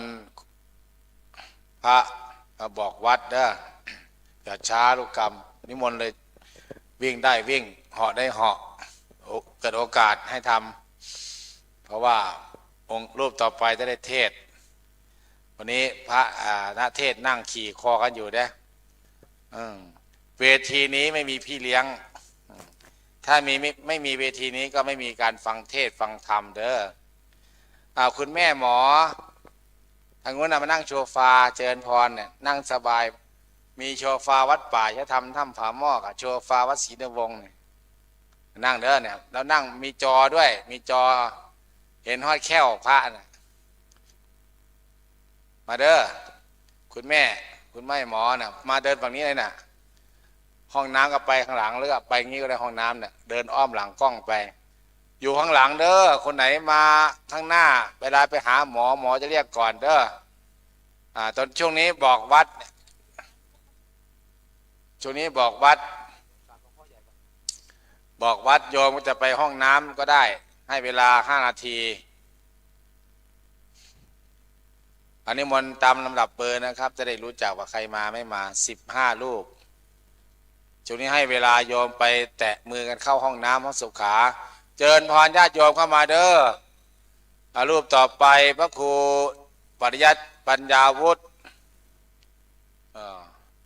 แล้วก็รูปต่อไปอาจารย์มหานัชพลวัดป่าธรรมชาติปีต่อไปมันจะจัดปฏิบัติธรรมพระใหญ่เป็นตาญาติอยู่ใกล้ป่าช้าแม่โชฟานั่งให้เตรียมนะแม่เด้ออันเนี้ยเดี๋ยวเก็บไอ้โต๊ะข้างหลังจะขอญาติเก็บโต๊ะสีขาวจะทำทางเดินบิณฑบาตเพราะว่าพระอาจารย์กรรมลูกกรรมเนี่ยเพื่อนจะทำงานด้วยเก็บขยะด้วยตั้งโต๊ะไอ้โรงทานตั้งโต๊ะอาหารด้วยเทศก็เทศไปฟังก็ฟังไปพระก็ทำงานไปอยู่กับโยมสอดแจ้งอาตมาก็ไม่หนีโยมถ้าโยมไม่หนี โยมก็ใส่กันเทศถวายกันเทศดิมีโยมผู้ชายไหมน่ะแถวเนี้ยมาปานินมาเอากันเทศถวายพระครูศรีแล้วปานินนี่ไปลูกศิษย์วังสะพุงนี่แล้ว คุณแม่พิซ่ามาแล้วพิซ่าแม่ปีนี้อาจารย์ใบบุญไม่ได้มาบอกว่าปีหน้ามานะมันไปอินเดียโยมแม่เด้อตรงนั้นน่ะโต๊ะอี้ตรงนั้นน่ะมานั่งฝั่งนี้แม่ฝั่งนี้เลยน่ะที่มีจอหนังอ่ะตรงนี้ก็จะจัดเป็นในโต๊ะลงถวายข้างหลังถวายพระครูศรีธีรพรรองจังหวัดประธานฝ่ายเผยแผ่คณะสงฆ์ได้กราบครูบาอาจารย์พระเถระผู้ใหญ่อาจารย์บุเรียนก็ตามองไม่เห็นใครหรอก40 กว่าพรรษา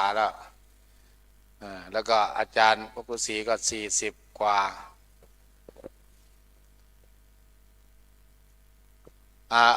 ลูกอาจารย์ลูกกรรม3 4 5 6 7 8 9 10 11 12 13 14 15อาจารย์กรรมนั่งให้ติดกันเลยนะทั้งพระมาเทศด้วยไม่มาเทศนั่งติดกันจะได้นับหลวงพ่อพระครูวิบูลย์สิทธิธรรมจากคณะอำเภอบางละกำโมเดลก็มาน้ำท่วมทุกปี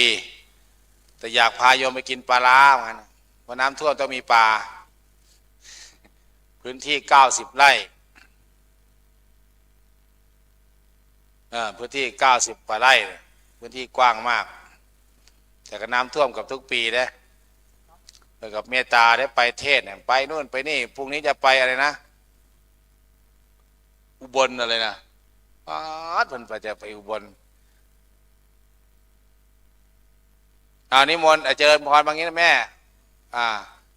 เดี๋ยวตรงนั้นเดี๋ยวพระบอกวัดเสร็จอนุญาตจัดสถานที่อะไรนะใส่ตักภัตตาหารตอนเช้าพระจะตักบาตรตรงนั้นโยมที่จะอาหารขึ้นโต๊ะก็ขึ้นตรงนั้นเลยพระอาจารย์กรรมเลยเด้อหลวงพี่โอหลวงพี่คิมอาจารย์กรหลวงตาดำเก็บโต๊ะจัดโต๊ะจัดอะไรต่างๆจัดไฟแป๊บเอาออกเพราะว่าพระทำอาจารย์แล้วลูกกรรมองค์ไหนที่จะอยู่กับโยมทอดโยมอยู่กับโยมทอดแจ้งกัลยาณมิตรเป็นเพื่อนกันก็อยู่เด้อใครไม่ไหวก็ไปเมตตาตนพักฟังใกล้ๆเนี่ยตี 4ก็มาบอกวัดเหมือนเดิมเพราะว่าช่วงนี้งานวันนี้พิเศษวันเดียววันจะมีการบอกวัดอาคันตุกะอย่างเงี้ยเดี๋ยวขึ้นวัดบอกวัดที่มาพอบอกปุ๊บเพิ่นจะเทศแล้วเพิ่นจะกลับก่อนก็ไม่เป็นไรถ้าเกิดพระที่จะมาเทศช่วง5 ทุ่มเที่ยงคืนเนี่ยเพิ่นจะมาประมาณ4 ทุ่ม5 ทุ่มเพิ่นก็อยู่รอบอกวัดตอนตี 4แล้วก็บางทีก็ถ้าเพิ่นมาก่อนพอพักนิเทศลงก็จะมาบอกวัดตอนที่เราทำวัดตอนประมาณตี 5ต่างๆแล้วก็ครับบอกวัดเป็นบอกวัดคือไม่เกินถ้าไม่เกินรับแสงเงินแสงทองสว่างเนี่ยคือราตรีเราไม่ขาดเราบอกวัดอาคันตุกะยกเว้นพระที่เราบอกแล้วอย่างบางทีเนี่ยบอกแล้วปุ๊บเนี่ยบางทีอย่างเพิ่นไม่ลงมาก็ได้จะมาลงมาตอนบอกเราตอนไหนวะตอน6 โมงเช้าเพราะเราบอกแล้วเพิ่นไม่ได้ไปไหนเพิ่นอยู่กับที่แต่เวลาเราบอกวัดให้พระอาจารย์กรรมมาให้หมดเนี่ยลูกกรรมอาจารย์กรรมพระทีมงานในวัดเพื่อให้เพิ่นได้ทำงานองค์หนึ่งก็ทำวัดสวดมนต์องค์หนึ่งก็ดูเรื่องอาหารการกินถ้าไม่ให้อิสระไม่ต้องมาบอกอะไรบอกแล้วเนี่ยเพิ่นก็จะนอนเด้ลูกกรรมก็จะทำหน้าที่ทำวัดสวดมนต์อย่างเดียวแต่ก็ไม่ผิดนะเพราะเราบอกแล้วยกเว้นพระอาจารย์กรรมออกไปซื้ออะไรข้างนอกแล้วเข้ามาใหม่ออกไปเซเว่นเนี่ยถือว่าเป็นอาคันตุกะได้ต้องล็อกคอมาบอกตอนตี 4คือพระอาจารย์กรรมก็ต้องเช็คดูว่าใครมาใครไปเพื่อไม่ให้เวลามันยืดไปมิงั้นเราจะยืดเวลาจะออกอัมพาวันที่เท่าไหร่10มันจะออก11เสียราตรีเราก็ต้องประสานงาน เพราะเราก็ปิดประตู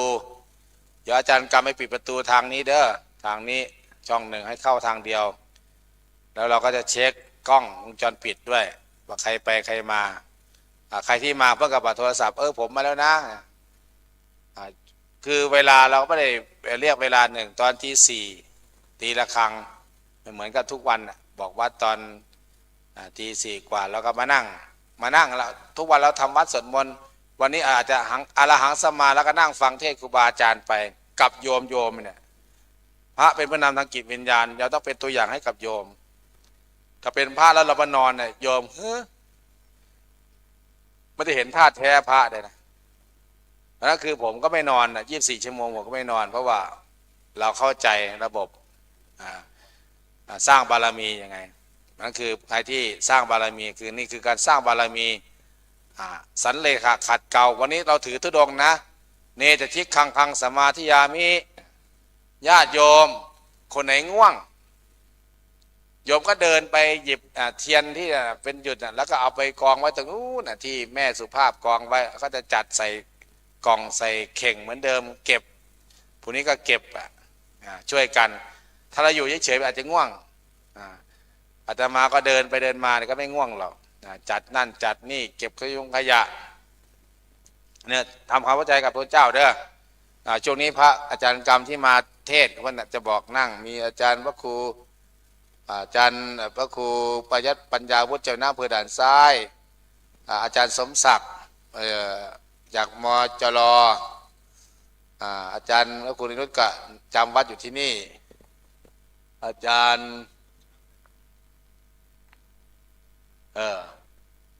เพื่อนอยู่นี่แล้วก็ครูบาอาจารย์มันก็อยู่นี่แล้วก็องค์ไหนที่มาก็ล็อกไว้อย่างหลวงพ่อมาโทรมาเนี่ยผมจะเข้าไปได้ไหมได้ครับผมก็ถึงเวลาก็นิมนต์หลวงพ่อมาบอกวัดเสร็จหลวงพ่อก็กลับไปวัดวันพระไม่เป็นไรมันทุกอย่างมีระบบของมันอยู่แล้วไม่ต้องตื่นเต้นแล้วก็เราจะบริสุทธิ์ผุดผ่องเองล่ะด้วย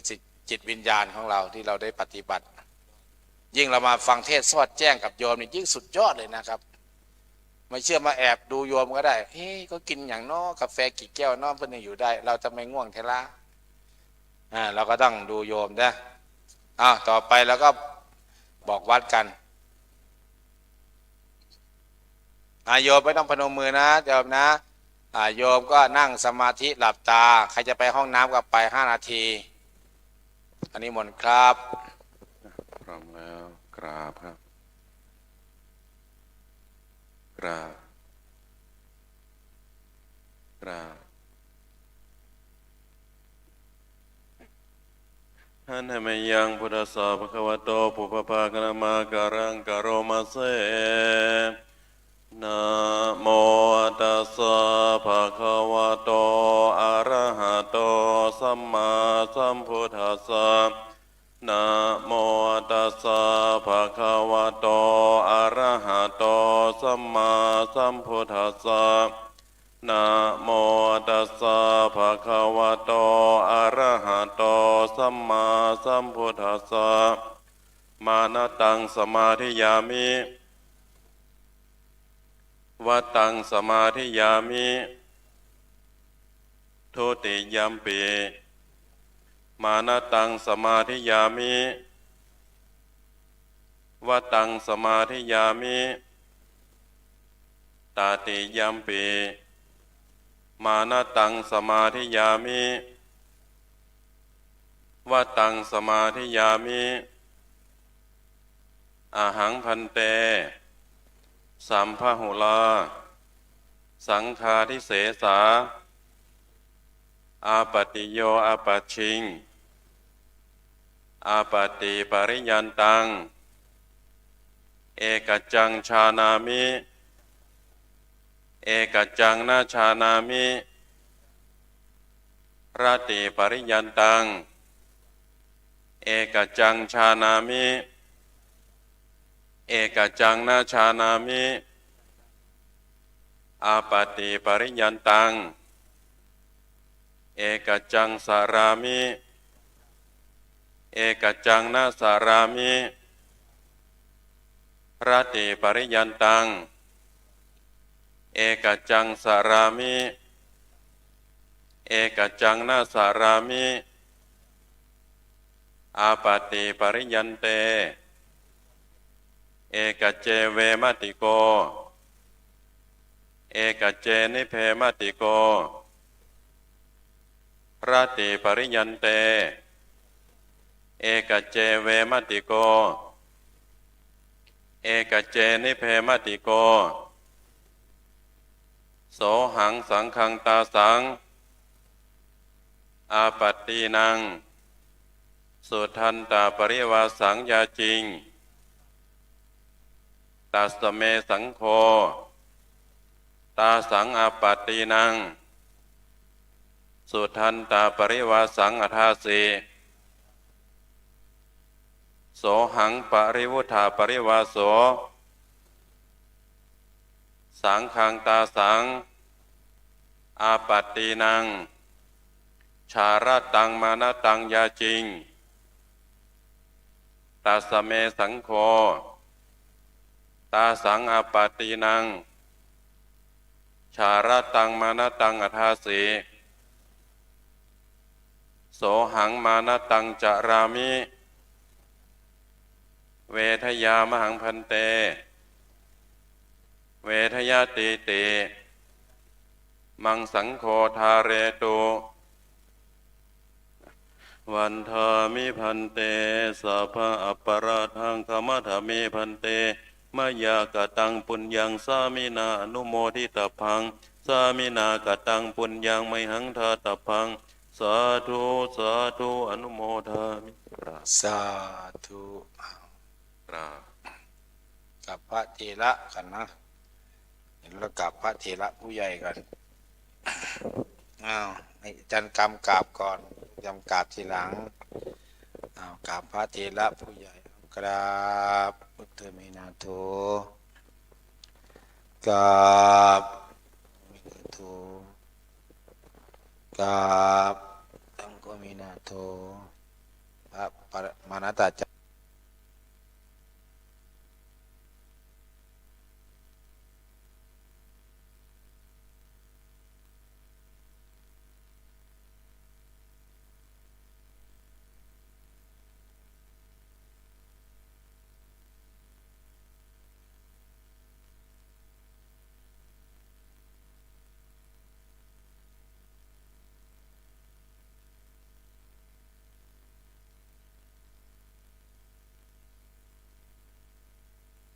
กราบเอาบุญเด้อ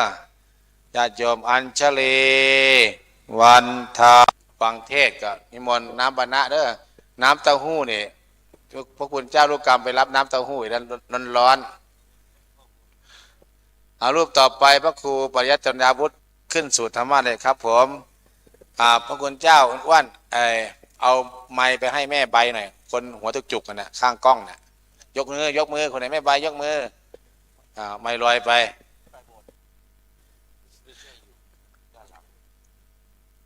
อยู่ตรงนี้ห้องพิเศษห้องรับรองอาราธนาธรรมใหม่กราบองค์แสดงธรรมญาติโยมอาจารย์กรรมเด้อไปดูจัดเก้าอี้ตัวนั้นชุดเดินออกเลยพุครีมเด้อพี่มังกรแล้วก็ตั้งโต๊ะเอาโต๊ะเหล็กมาตั้งโต๊ะอาหารเลยเหมือนทุกปีแหละตรงมุมนั้นแดดไม่ส่องพร้อมเพียงกันกราบองค์แสดงธรรม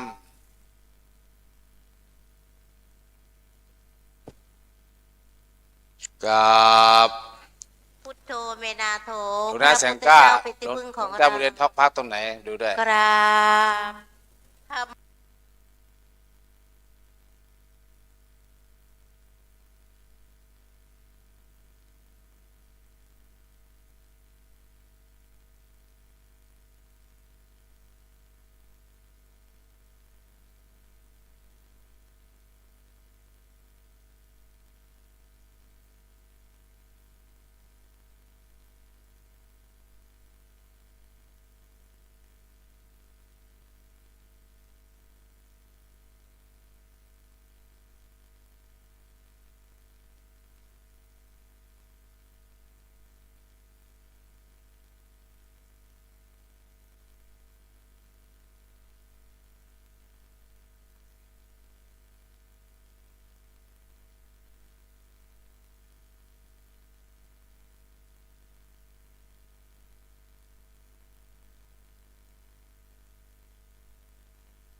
ก็นะครับบุรุษใจดีสตรีใจงามผู้ติดตามประกอบด้วยเมตตาทุกคนทุกท่านก่อนอื่นก็อนุโมทนาบุญกับเราทุกคนทุกท่านเนาะเอาธาตุขันธ์ที่อีพออีเมให้มาฟังธรรมมื้อนี้ทั้งภาษาลาวภาษาไทยฟังได้อยู่เนาะมื้อนี้เนาะ ด้านซ้ายผู้เรือหน้ากว่านี้นะแต่ว่ามาเจอกลางแจ้งเพิ่นก็เลยบอกเป็นไหนๆถ้าเจ้าประมาทเมื่อไหร่ก็ไอกันเนาะเพราะฉะนั้นหลายๆโยมนั่งกันมาโดนมานานแล้วนะครับสไตล์ของอาตมาชวนคิดชวนคุยเพื่อให้เราท่านทั้งหลายจะได้ไม่โวเววังเวในการฟังธรรมนะครับลองทดสอบความจำสวสักหน่อยเนาะก่อนที่จะได้เข้าสู่ภาวะของการฟังธรรมที่มีสาระ1 2 3 4ครับขอบคุณครับพร้อมกันเนาะดีชั่วแปลว่าบริกินข้าวมือแรงก็เลยบ่มีแห้งดีชั่วอยู่ที่ความคิดถูกผิดอยู่ที่การกระทำชีวิตจะไม่ตกต่ำถ้าทำแต่กรรมดีดีชั่วอยู่ที่ความคิดถูกผิดอยู่ที่การกระทำชีวิตจะไม่ตกต่ำถ้าทำแต่กรรมดีลองสักเที่ยวนึงน้องซ่องซ้ำดีชั่วถูกผิดอยู่ที่เจ้านั่นแหละมันเป็นอยู่ที่ค่อยดอกเอาละนะครับไม่ต้องไปจำหรอกนะครับแต่ที่แน่ก็ให้รู้ว่าเราได้ขับเคลื่อนนะครับในการใช้เสียงบ้างถ้ามันเมื่อยก็สามารถพลิกแพลงได้นะครับการขับเคลื่อนการพลิกแพลงจะทำให้เรานั้นครับมีแรงสู้ต่อได้นะครับเมื่อกี้อาตมาไปดูเก้าอี้ที่หลวงพ่อหลวงนาครูบาอาจารย์พาเฮ็ดพาทำเนี่ยชอบใจนะครับเพราะอะไรมันทั้งบูทั้งบุญเลยเก้าอี้นั่นนะครับ ถ้านั่งอยู่ตรงนี้ก็ต้องทำใจเด้อนะครับเนาะวันนี้ก็มีเหตุปัจจัยท่านพระครูอุดมท่านก็บอกว่าเทศซอดแจ้งเนาะต้องทำใจเด้อวันนี้เนาะพร้อมกันสักเที่ยวที่ทำดีได้สบายใจทำใจได้สบายดีดำเนินชีวิตทุกวินาทีต้องมีสติและปัญญาระวังนะซอดแจ้งบ่ซอดแจ้งกันตรงนี้แหละพร้อมกันที่ทำดีได้สบายใจทำใจได้สบายดีดำเนินชีวิตทุกวินาทีต้องมีสติและปัญญามันน่าวขึ้นมาหน่อยหนึ่งทำท่าประกอบเนาะพร้อมกันเนาะทำดีได้สบายใจทำใจได้สบายดีเห็นสวเห็นเป็นตาหักอยู่เนาะฝันเล็กน้อยเนาะเอาไหมเนาะทำดีได้แม่นบอกสบายใจทำใจได้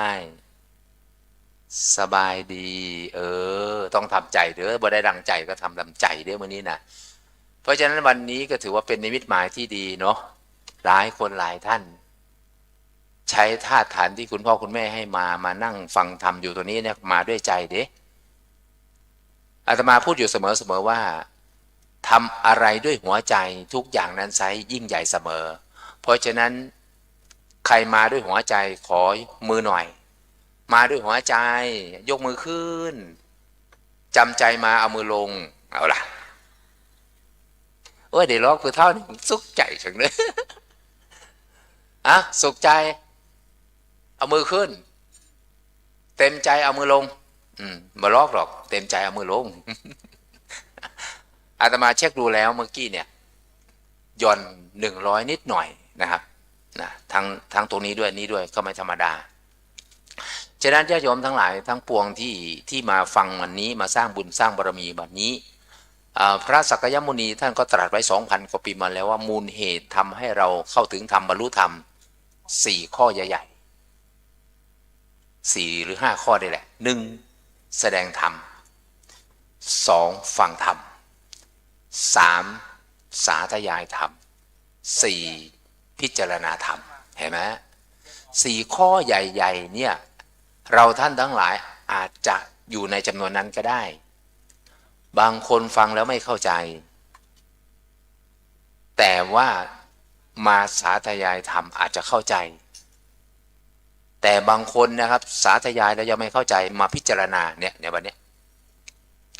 เมื่อสักครู่นี้นะครับท่านพระครูศรีนะครับรองเจ้าคณะจังหวัดท่านก็นำเรื่องตรงนั้นบ้างตรงนี้บ้างนำมานะโดยเฉพาะเรื่องความกตัญญูกตัญญูนี่เป็นเรื่องที่ดีมากเลยนะครับพระพุทธเจ้าชื่นชมยกย่องนะครับไม่ว่าจะเป็นใครก็แล้วแต่แล้วก็มีคนแต่งกลอนไว้ดีมากเลยครับความกตัญญูรู้คุณท่านสำคัญนักนี้เป็นหลักคนดีมีครบถ้วนตอบแทนท่านงามตามสมควรคนดีล้วนใจมั่นกตัญญูเห็นไหมฉะนั้นวันนี้เรานอกจากจะมีแสดงความกตัญญูต่อผู้มีพระคุณนะครับทั้งนอกในใกล้ไกลแล้วก็ผู้มีพระคุณต่อแผ่นดินคือเจ้าฟ้าพระมหากษัตริย์ทุกๆพระองค์นะครับตั้งแต่อดีตจนถึงปัจจุบันฉะนั้นเราท่านทั้งหลายถือว่ามีจิตสำนึกมีความรู้สึกว่าวันนี้เราได้มาจุดเทียนได้มาสร้างคุณงามความดี1 2 3 4ได้ทำร่วมกันแล้วก็สุขใจเพราะฉะนั้นความสุขใจเนี่ยมันเกิดขึ้นจากการคิดพูดแล้วก็ทำฉะนั้นบุคคลไหนก็แล้วแต่ถ้าคิดดีพูดดีทำดีเนี่ยมันก็จะเป็นเสน่ห์กับตัวเราด้วยคนรอบข้างด้วยฉะนั้นวันนี้เราท่านทั้งหลายที่มานั่งอยู่ตัวนี้เพราะมีปกติคิดดีพูดดีทำดีจึงได้สิ่งที่ดีๆเกิดขึ้นในใจพร้อมกันสักเที่ยวที่คิดดีพูดดีทำดีดีแน่ๆคิดพูดทำแย่คุณจะพ่ายแพ้ตลอดไปคิดดีพูดดีทำดีดีแน่ๆคิดพูดทำแย่คุณจะพ่ายแพ้ตลอดไปของเก่าเล่าใหม่พร้อมกันคิด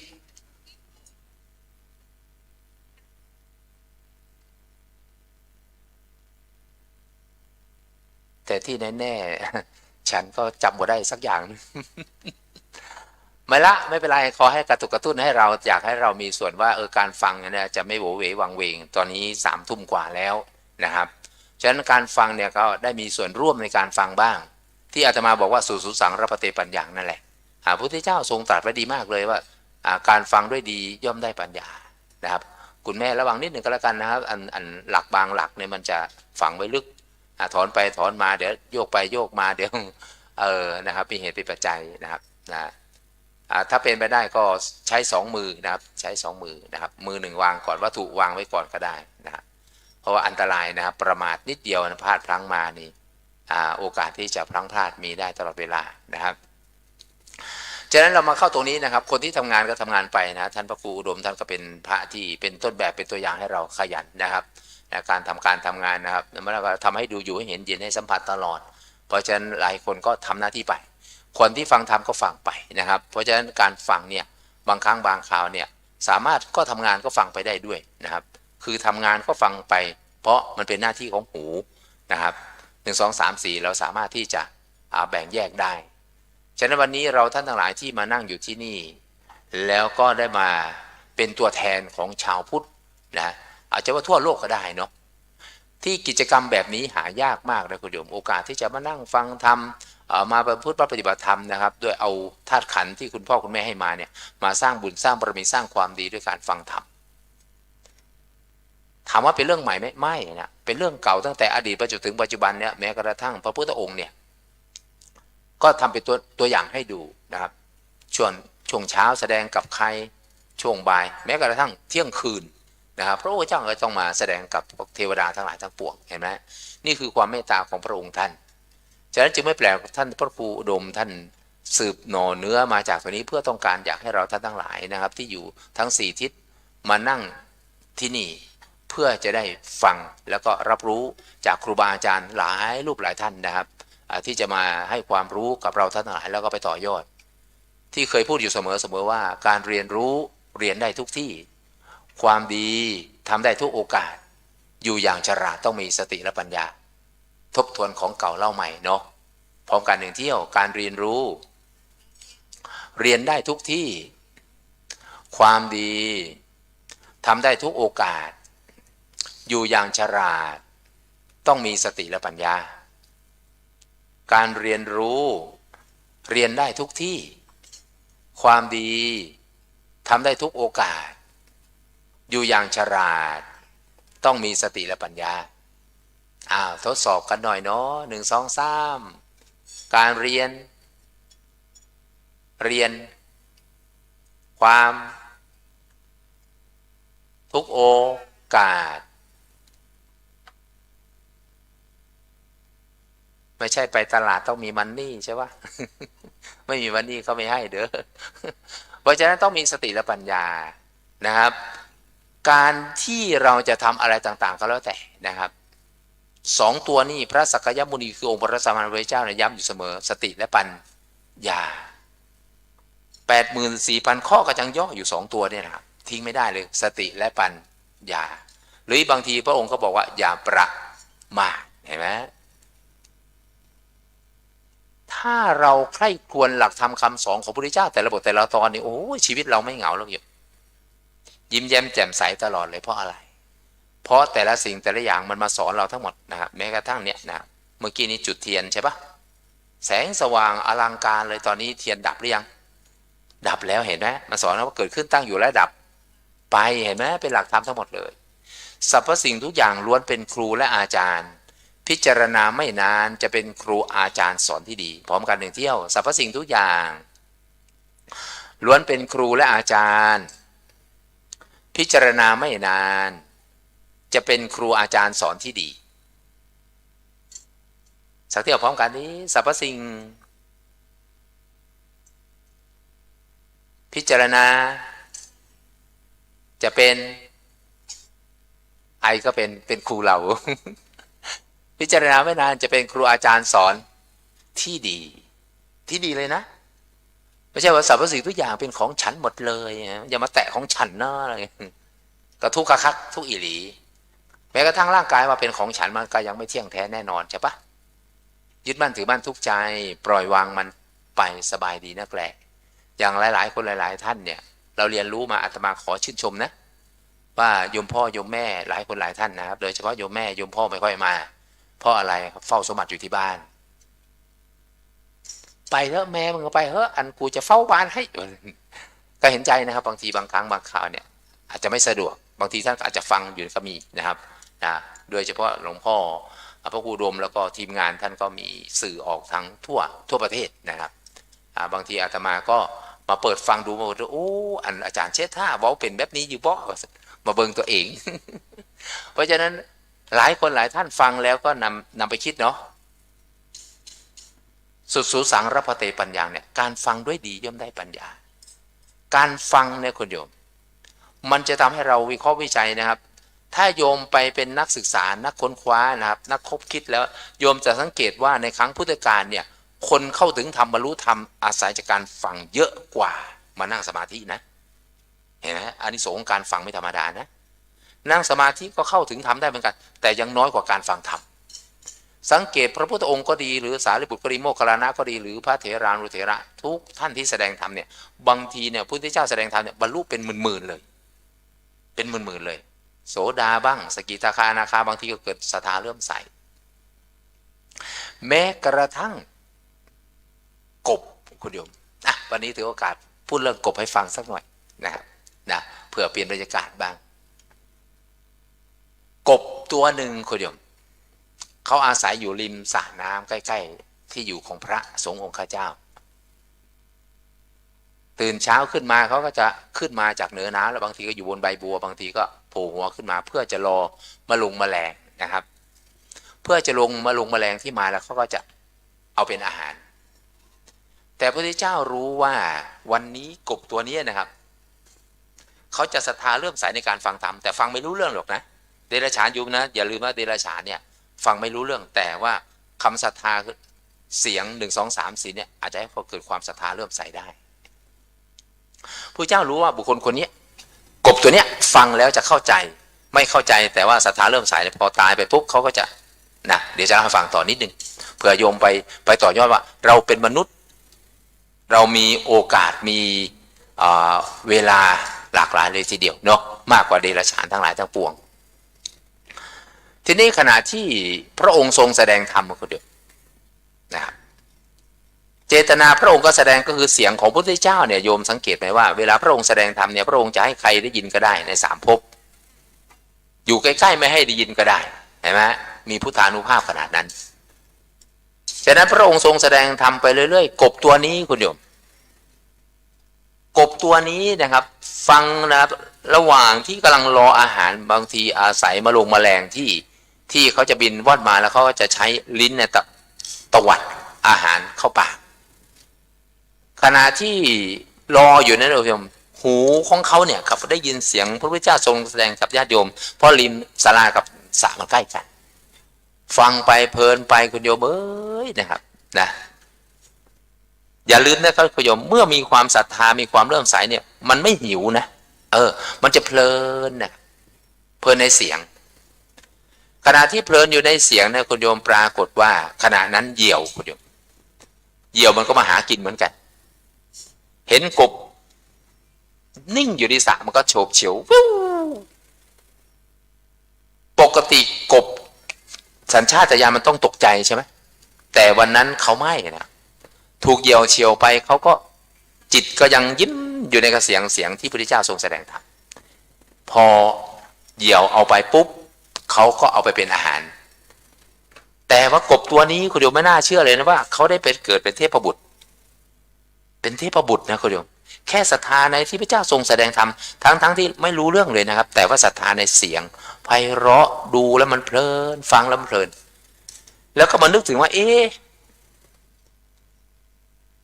เราเป็นอะไรมาเนี่ยครับมีวิมานมีที่อยู่ที่อาศัยเพียบเลยนะครับบังเอิญด้วยบุญญาฤทธิ์ของท่านเนี่ยมองเห็นก่อนหน้านี้เรามาเป็นกบเป็นเดรัจฉานแล้วทำไมเราถึงมาเกิดเป็นเทพบุตรด้วยศรัทธาเริ่มใสในที่พระเจ้าทรงแสดงธรรมอย่ากระนั้นเลยโอกาสของเรามีแล้วตอนนี้พระเจ้ายังแสดงธรรมอยู่นะเลยถือโอกาสลงจากชั้นดาวบดึงมาเขาเดียวลงมานั่งกับเนี่ยผสมผสานกับพวกเราเนี่ยมาฟังธรรมพอฟังธรรมแล้วตอนนี้เทวดากับมนุษย์เนี่ยครับฟังธรรมรู้เรื่องนะเดรัจฉานไม่รู้เรื่องนะแต่ศรัทธาเริ่มใสเหมือนค้างคาวฟังพระภิกษุสวดอภิธรรมเนี่ยก็เพลิดเพลินแล้วก็ตกลงมาตายแล้วก็ไปเกิดเป็นไปเป็นเทวดาเห็นไหมนี่คือพอมาฟังปุ๊บตอนนี้เป็นเทวดาแล้วฟังไปแล้วก็บรรลุโสดาบันก็เดียวเห็นไหมนี่คืออานิสงส์ของการฟังธรรมโยมบางครั้งบางคราวเนี่ยฟังไปแล้วใคร่ควรไปนิสสัมมะกรณังสยโยใคร่ควรก่อนแล้วจึงทำดีกว่าพุทธภาษิตแต่ละบทเนี่ยโยมเอาไปใคร่ควรได้เลยมันมีประโยชน์หมดเลยบางครั้งบางคราวเนี่ยบางทีเราฟังแล้วเรายังไม่เข้าใจเราไปวิเคราะห์วิจัยต่อได้แต่ละเรื่องที่ครูบาอาจารย์ก็ดีนำมาพูดให้เราฟังเนี่ยไปวิเคราะห์วิจัยต่อได้ที่อาตมาเคยมาพูดอยู่เสมอว่าชาวพุทธที่ดีเนี่ยพบเห็นอะไรนำมาวิจัยวิเคราะห์หาที่เหมาะกระเทาะหาความจริงชายหญิงจะรู้สัจธรรมต้องวิเคราะห์วิจัยเป็นไม่จะเป็นว่าต้องเป็นจบด็อกเตอร์หรือจบป .4 อ่านออกไม่เกี่ยวธรรมะเป็นเรื่องที่จะต้องใส่ใจและสนใจมีสติและปัญญาพร้อมกันที่เดี๋ยวฟังเพลินแล้วง่วงชาวพุทธที่ดีพบเห็นอะไรนำมาวิจัยวิเคราะห์หาที่เหมาะกระเทาะหาความจริงชายหญิงจะรู้สัจธรรมชาวพุทธที่ดีพบเห็นอะไรนำมาวิจัยวิเคราะห์หาที่เหมาะกระเทาะหาความจริงชายหญิงจะรู้สัจธรรม1 2 3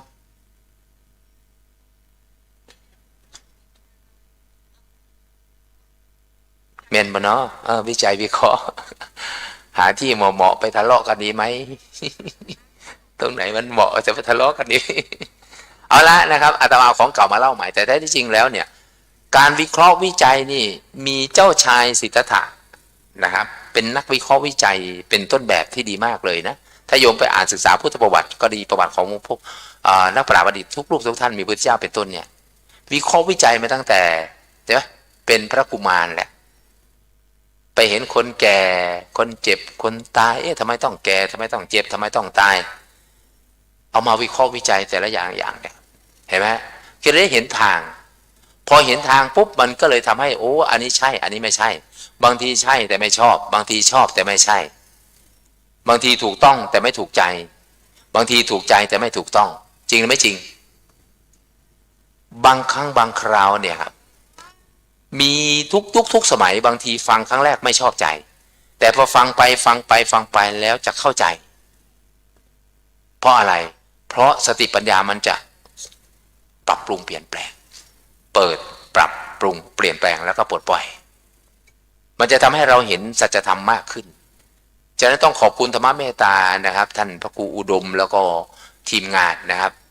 แล้วก็ทั้งญาติโยมทั้งศิษยานุศิษย์ทั้ง4ที่จะมาจัดกิจกรรมแต่ละครั้งแต่ละคราวเนี่ยทุกอย่างแล้วมีสาระมีประโยชน์อาตมาเห็นแล้วชื่นชมว่าบางครั้งบางคราวเนี่ยต้องเสียสละทั้งกายทั้งทรัพย์ทั้งสติทั้งปัญญาหลายๆอย่างฉะนั้นญาติโยมท่านทั้งหลายนะครับเมื่อเรามีโอกาสลักษณะนี้อย่าปล่อยให้ธรรมะลอยนวลเดี๋ยวมารเขาจะชวนไปเที่ยวเมืองระวังนะอย่าปล่อยให้ธรรมะลอยนวลเดี๋ยวมารจะชวนไปเที่ยวเมืองไปกับค่อยบ่ไปบ่เดี๋ยวมันจะมาเนี่ยมาในลักษณะทินมิทะโง่ง่วงหิวเป็นต้นนะบางครั้งบางคราวโอ้ย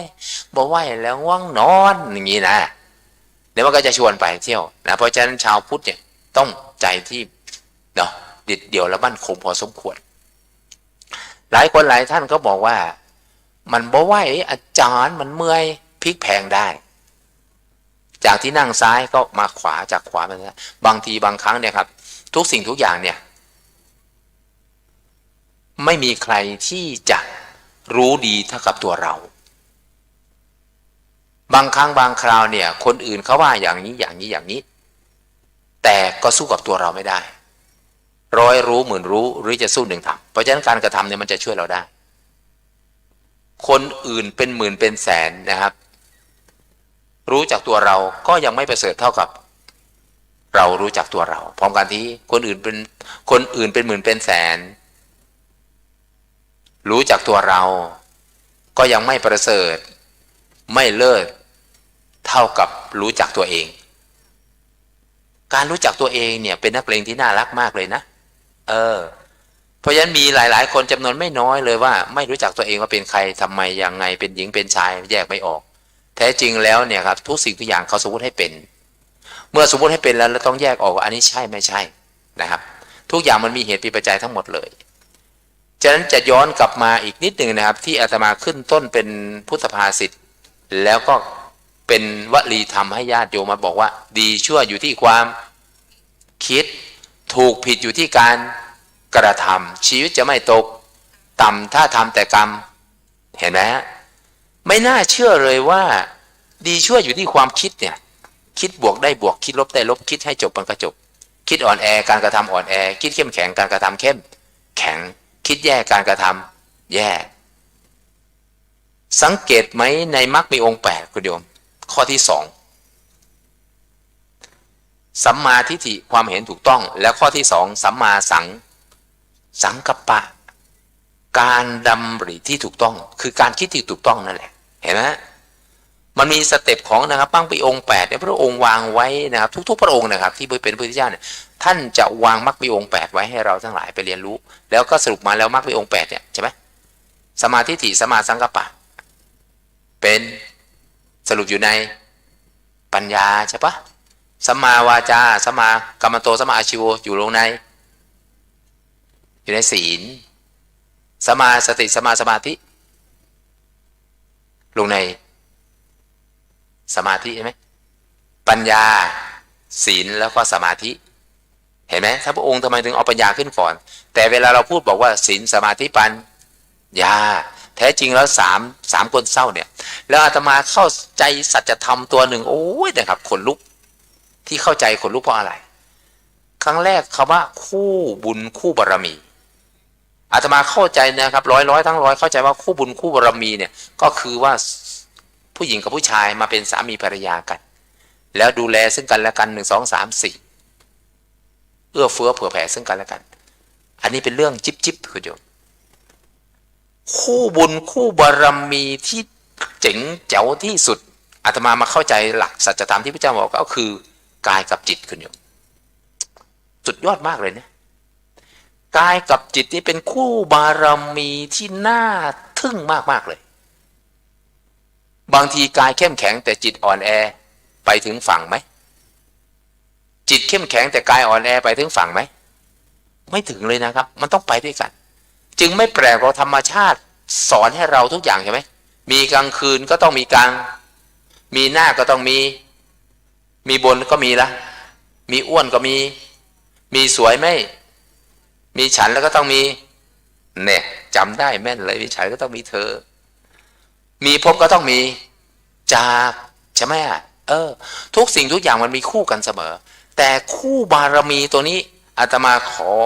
โอกาสอนุโมทนา10 นิ้วกับญาติโยมทุกคนทุกท่านที่นั่งอยู่ที่นี่และที่ฟังอยู่ทางบ้านที่เอาคู่บารมีตรงนี้มาสร้างบุญสร้างบารมีด้วยการฟังธรรมถามว่าทุกไหมทุกแต่ทุกเรามีความสุขใจกายกับจิตไปด้วยกันถ้าจิตคิดไม่ดีกายพาไปทำในสิ่งที่ไม่ดีเห็นไหมถ้าจิตคิดดีกายก็จะทำในสิ่งที่ดีมันจะคู่กันไม่มีหรอกกายไปทำดีเพราะมันมาจากความคิดก่อนบอกแล้วว่าดีชั่วอยู่ที่ความคิดถูกผิดอยู่ที่การกระทำชีวิตจะไม่ตกต่ำถ้าทำแต่กรรมดีเห็นไหมมันเป็นสเต็ปหลักคำสอนที่พระเจ้าตรัสมาตั้งนานแล้วเพียงแต่เอามาเชื่อมโยงให้มันเข้าใจง่ายสังเกตโอวาทปาติโมกข์ไหมพระเจ้าให้ทำสัพพปาปัสสะอาการนังแล้วก็กุศลสูปสัมปทาแล้วก็สัจจิตะพอสรุปกันง่ายๆก็คือทำดีเว้นชั่วทำตัวให้บริสุทธิ์ใช่ไหมโอวาทปาติโมกข์นี่สุดยอดมากเลยโยมเป็นธรรมะสากลที่ทุกคนชาติไหนภาษาไหนเอามาทำแล้วจะได้ประโยชน์ทันทีเลยพร้อมกันเนาะเกิดมาเป็นคนทำดีเว้นชั่วทำตัวให้บริสุทธิ์ถึงจะหยุดการเกิดได้เกิดมาเป็นคนทำดีเว้นชั่วทำตัวให้บริสุทธิ์ถึงจะหยุดการเกิดได้พร้อมกัน1 เที่ยวจะมีท่าประกอบให้ทบทวนของเก่าจะได้ไม่ง่วงไม่เหงา1 2 3เกิดมาเป็นมีแม่ดังอยู่คนเดียวนอกนั้นเงียบจีรีเอาชี้ตัวเองทีเอามือมาประกอบหน่อยจะได้แก้หนาวเกิดมาเป็นคนทำดีเว้นชั่วทำตัวให้บริสุทธิ์ถึงจะหยุดการเกิดได้เอาแล้วไม่หายหนาวให้รู้ไปเอาคึกคักหน่อยเกิดมาเป็นคนทำดีเว้นชั่วหวยตายแล้วใหม่ก็ได้ไม่ยอมรีค่อยเลยทำตัวให้บริสุทธิ์ถึงจะหยุดการเกิดได้เอาพร้อมกันที่จะได้หายหนาว1 2 3เกิดมา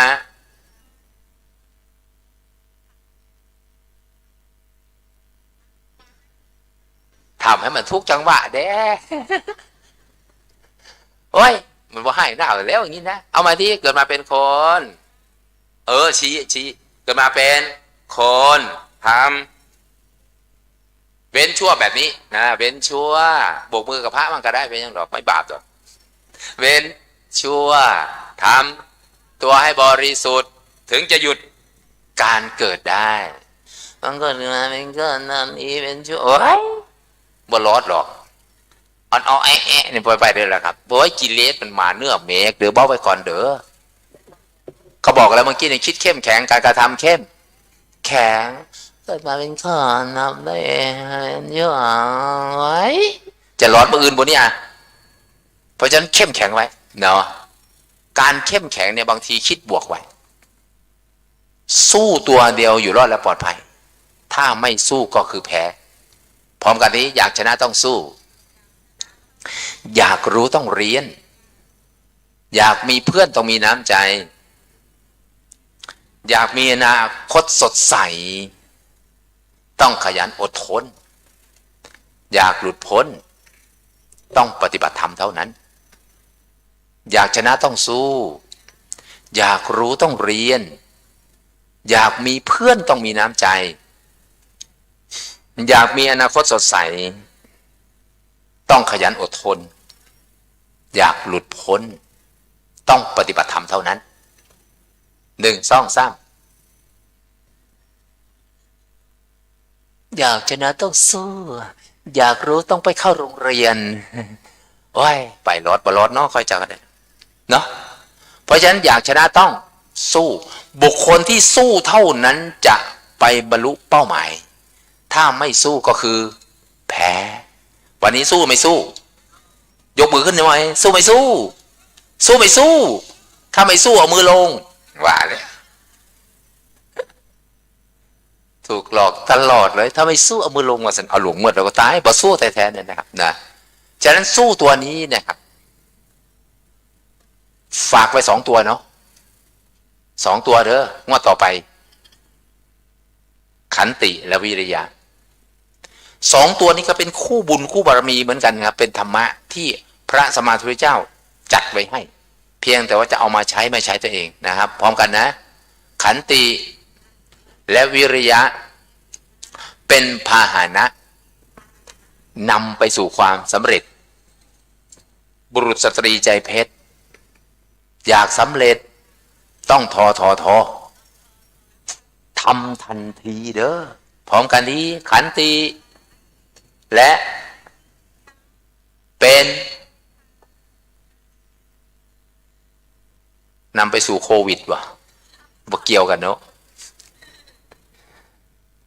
ขันติก็คือความอดทนอดกลั้นนะครับอดได้อดทนได้จงอดทนอดใจได้จงอดใจ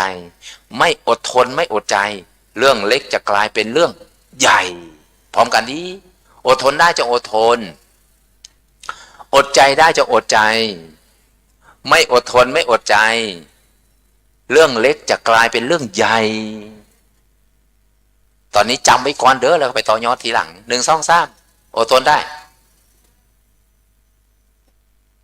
จงอดใจไม่อดทนไม่อดใจเรื่องเล็กจะกลายเป็นเรื่องใหญ่เพราะฉะนั้นวันนี้ต้องทั้งอดแล้วก็ทั้งทนแล้วอดทนยังไม่พอต้องมีความเพียรพยายามวิริยะคือความเพียรพยายามนะครับเพียรพยายามตัวนี้นะครับไม่น่าเชื่อเลยคุณโยมบางทีมีความเพียรแต่ไม่มีความอดทนถึงฝั่งไหมบางทีมีแต่ความอดทนแต่ไม่มีความเพียรพยายามก็ไม่ถึงฝั่งมีความเพียรพยายามแต่ไม่มีความอดทนมันก็ไปไม่ถึงฝั่งไม่ต้องอื่นไกลหรอกงานเล็กงานน้อยงานย่อยงานใหญ่ถ้ามันไม่มี2 ตัวนี้ไซอย่าหวังเลยว่ามันจะได้บรรลุเป้าไม่มีทางที่เรานั่งอยู่ตรงนี้เพราะเรามีความทั้งอดทนแล้วก็มีความเพียรพยายามแล้วมีคู่อีกคู่หนึ่งก็คือสติและปัญญาเห็นไหมเราจะมีเหนือกว่าบุคคลทั่วไปเพราะว่าเราฝึกมาดีแล้วทันโตเสโธมนุษย์เสสุมนุษย์ที่ฝึกดีแล้วเป็นสัตว์ที่ประเสริฐเห็นไหมพระพุทธเจ้าตรัสไป 2,000 กว่าปีมาแล้วจิตตังทันตังสุขาวะหังจิตที่ฝึกดีแล้วนำความสุขมาให้เพราะเราท่านทั้งหลายที่นั่งอยู่ที่นี่หรืออยู่ที่บ้านถ้าไม่มีโอกาสมานั่งตรงนี้แต่ก็มีเหตุมีปัจจัยบางคนก็มาไม่ได้เพราะอะไรเพราะเหตุปัจจัยแต่ละอย่างไม่เหมือนกันแต่ต้องยอมรับว่าญาติโยมที่อาตมานับดูแล้วตอนนี้ลดเหลืออีกประมาณสัก100ประมาณ7-8 คนตอนนี้ลดหายไปบ้างแล้วล่ะไม่รู้หลบไปตรงไหนก็เข้าใจนะครับเข้าใจพร้อมกันสักเที่ยวนึงขันติและวิริยะเป็นพาหนะนำไปสู่ความสำเร็จบุรุษสตรีใจเพชรอยากสำเร็จต้องทำทันทีทอนั่นแหละทำทันที1 2 3ดังๆก็ได้หรอกตำรวจประจับดอกอันเบาดังนะตำรวจจะจับไปข้างก็บอเพิ่นโอ้สาธุเนาะอันแม่ใหญ่เพิ่นเบาเสียงดังดีจังนี่นะแต่อย่าไปด่าเพิ่นเด้อถ้าด่าไปแล้วนั่นแหละครับเจอแน่ไม่ต้องห่วงหรอก1 2 3ขันติเป็นบุรุษสตรีใจเพชรอยากสำเร็จต้องทอเด้อความคิดคืออากาศการกระทำคือโอกาสอยู่อย่างฉลาดต้องมีสติและปัญญาเอาของเก่ามาเล่าใหม่ทั้งนั้นแหละเพราะใหม่ที่ความคิดคืออากาศการกระทำคือโอกาส อยู่อย่างฉลาดต้องมีสติและปัญญาคิดดีจังไดถ้าบ่เฮ็ดบ่ทำมันก็บ่ถึงเป้าหมายแล้วจุดอ่อนของคนก็คือพูดโดยไม่คิดจุดอ่อนของการดำเนินชีวิตคิดดีแล้วไม่ทำแม่นบ่แม่นแม่ชีแม่นเนาะทุกต้องเป๊ะเลยอันตรงกับใครบ่ดีและว่าซั่นว่าคิดดีหลายอย่างแต่เฮ็ดบ่ได้จักเทื่อบ่หยังบางทีมันเมื่อยมันท้อมันแท้พร้อมกันนี้1 2 3จุดอ่อนของคนจุดอ่อนของคนพูดโดยไม่คิดจุดอ่อนของการดำเนินชีวิตคิดดีแล้วไม่ทำพร้อมกัน1 2 3จุดอ่อนจุดอ่อนของคนมันบ่มีแหงแรงมันมัดแล้วจุดอ่อนของคนพูดโดยไม่คิดจุดอ่อนของการดำเนินชีวิตคิดดีแล้วไม่ทำที่บอกไว้เมื่อสักครู่บอกความคิดคืออากาศการกระทำคือโอกาศอยู่อย่างฉลาดต้องมีสติและปัญญาขาดไม่ได้เลย2 ตัวเนี่ยกายกับใจหรือกายกับจิตเนี่ยมันเป็นคู่บุญคู่บารมีกันอย่าปล่อยนะครับพาทำอย่างไรใจมันจะพาไปอย่างนั้นนะครับใจสั่งมาเคยไหมมโนปุพังขมาธรรมามโนเชธามโนมายามนัสสะเจปตุเสนภาสติวารุปติวาใจเป็นใหญ่ใจเป็นหัวหน้าใจเป็นประธานทุกอย่างสำเร็จด้วยใจเห็นไหมที่อาตมาสรุปสั้นๆว่าทำอะไรด้วยหัวใจทุกอย่างนั้นไซยิ่งใหญ่เสมอจะจบแล้ว4 ทุ่มแป๊บเดียวเนาะเดี๋ยวจะไปรบกวนเวลาคนอื่นนะพร้อมกันนี้ทำอะไรด้วยหัวใจทุกอย่างนั้นไซยิ่งใหญ่เสมอ1 2 3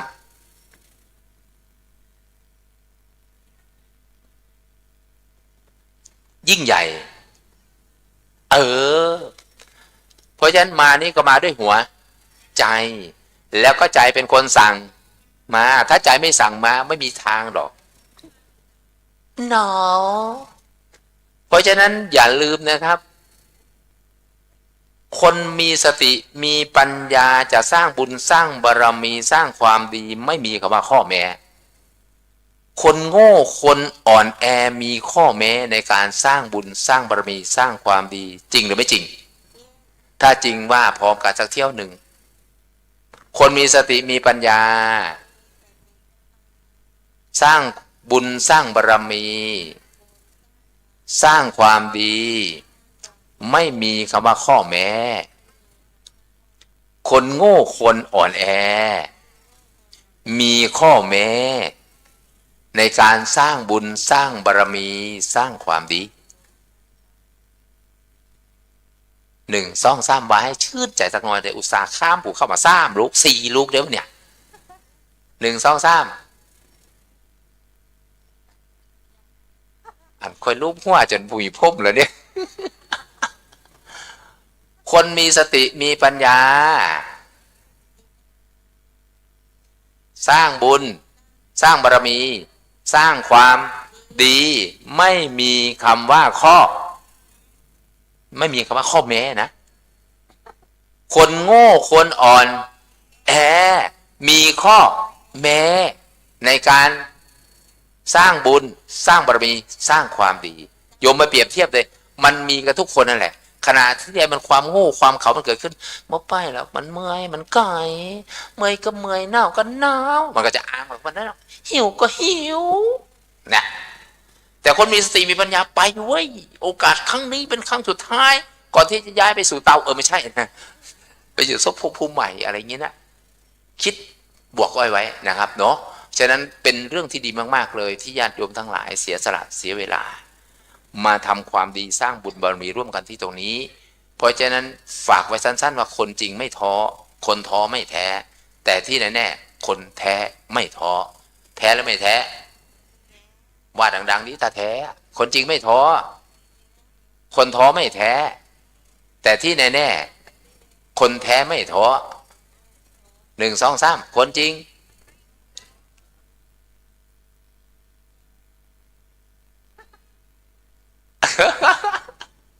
คุณหลานน้อยว่าคนแท้ไม่รักว่าสนเอาละนะครับสิ่งที่ว่ามาทั้งหมดนะครับสเปเหระแต่ที่เป้าหมายก็คืออยากจะให้ญาติโยมเนาะมีอะไรนะมีตาต้องอะไรต้องดูมีหูต้องมีสตังต้องแน่ใจ มักจังเลยอันไก่ใจเอาพร้อมกันทั้งเที่ยวทีเกิดมาเป็นคนเอาตาเป็นครูเอาหูเป็นอาจารย์เอากรรมฐานเป็นอารมณ์เนี่ยข่มทุกเรื่องที่เกิดขึ้นชีวิตจะได้สุขสดชื่นราบรื่นในการดำรงอยู่เกิดมาเป็นคนเอาตาเป็นครูเอาหูเป็นอาจารย์เอากรรมฐานเป็นอารมณ์ข่มทุกเรื่องที่เกิดขึ้นชีวิตจะได้สุขสดชื่นราบรื่นในการดำรงอยู่ไม่ให้จำหรอกประโยคต่อมาเกิดมาเป็นคนไม่เอาตาเป็นครูไม่เอาหูเป็นอาจารย์ไม่เอากรรมฐานเป็นอารมณ์ไม่ข่มทุกเรื่องที่เกิดขึ้นชีวิตจะขมขื่น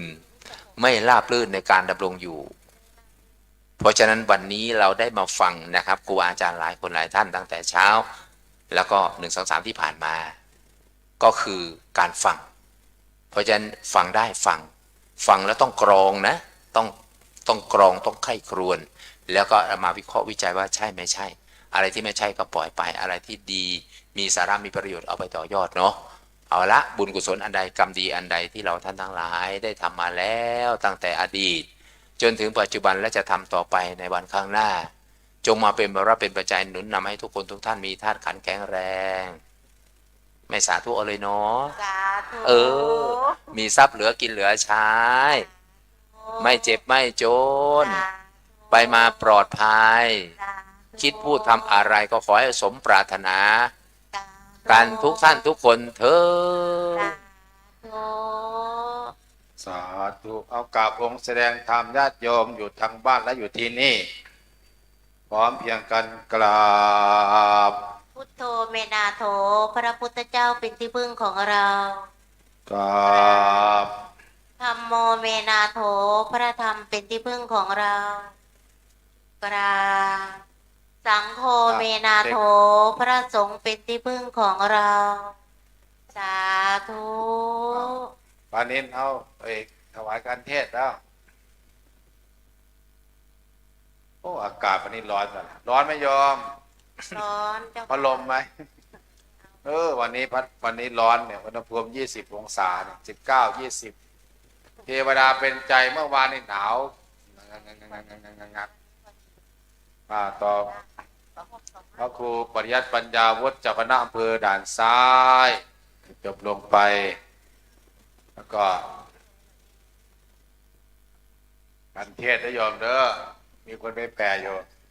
แล้วก็รูปต่อไปก็คืออาจารย์พระครูณัฐพงศ์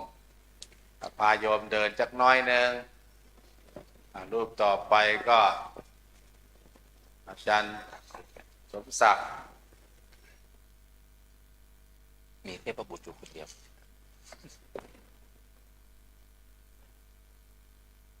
นิมนต์อาจารย์นัทเลยครับผมเอาไม้ลอยจะพาโยมไม้สายนะไ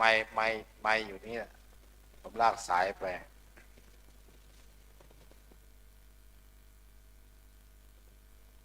จะพาโยมย่าง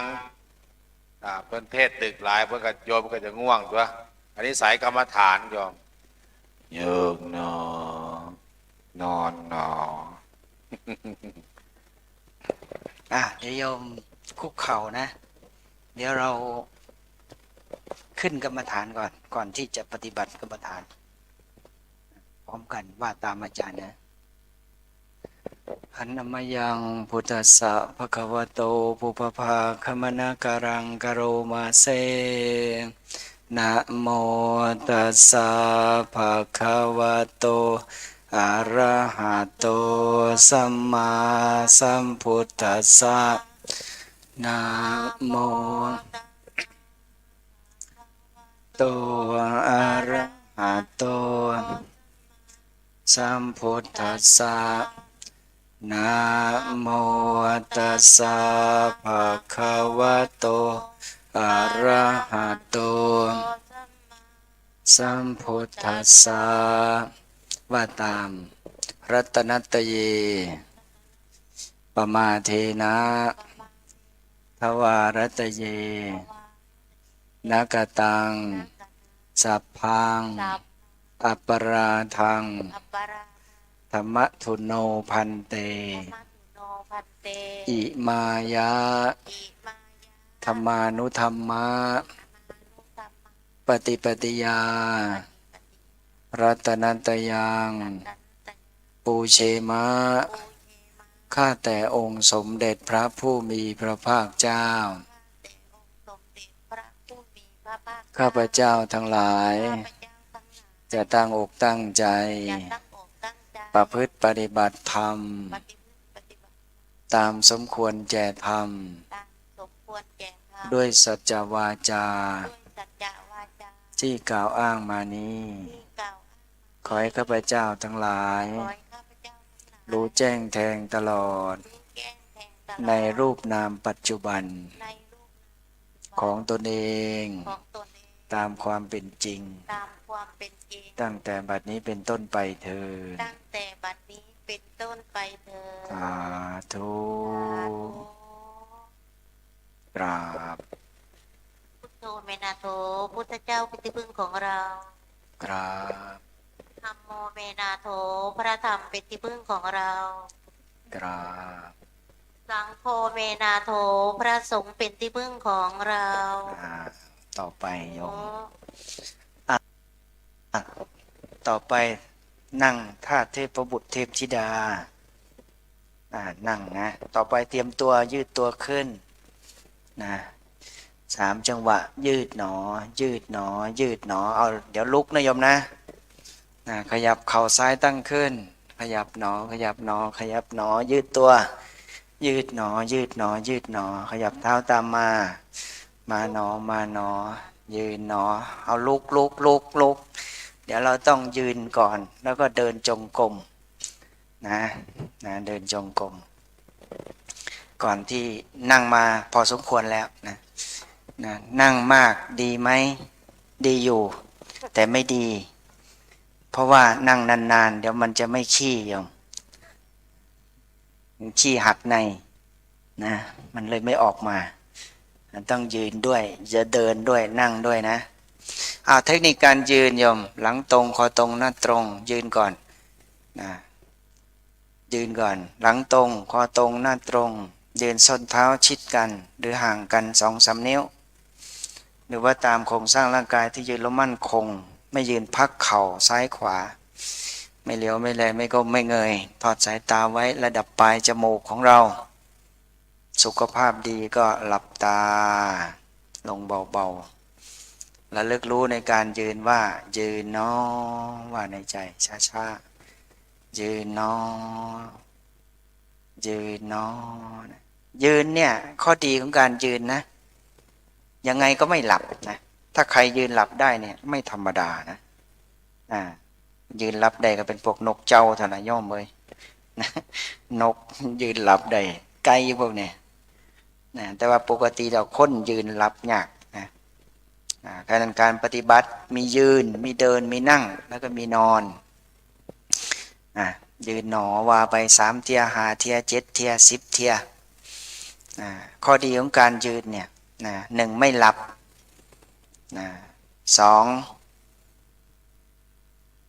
เวลายืนมันจะเกิดเวทนาบ้านเขาเอิ่นว่าชาเน็บเจ็บปวดเมื่อยตึงเก่งกันมามันเจ็บให้เขาบ่หลับยืนกับเดินนี่ใกล้เคียงกันใส่แท่นกันได้เอายืนก่อนจะ5 นาทีอาจารย์บ่เบาดนเด้เพราะว่าเพื่อนให้ภาพปฏิบัติจะครึ่งชั่วโมงก่อนโยมเฮานั่งมาดนแล้วต้องเดินจักหน่อยยืนจะ5 นาทีนาทีตอนนี้เขาจะจับเวลาจับเวลายืนเนาะรู้ตัวถูกเนาะถ้าง่วงอย่ารับตาถ้าบ่ง่วงบ่เป็นหยังรับได้โย บอกอาจารย์พระครู่อุดมว่าอาจารย์ผมขออนุญาตเทศก่อนเด้อพะนะขอภาพปฏิบัติก่อนเด้อเพราะว่าอาจารย์มีธุระ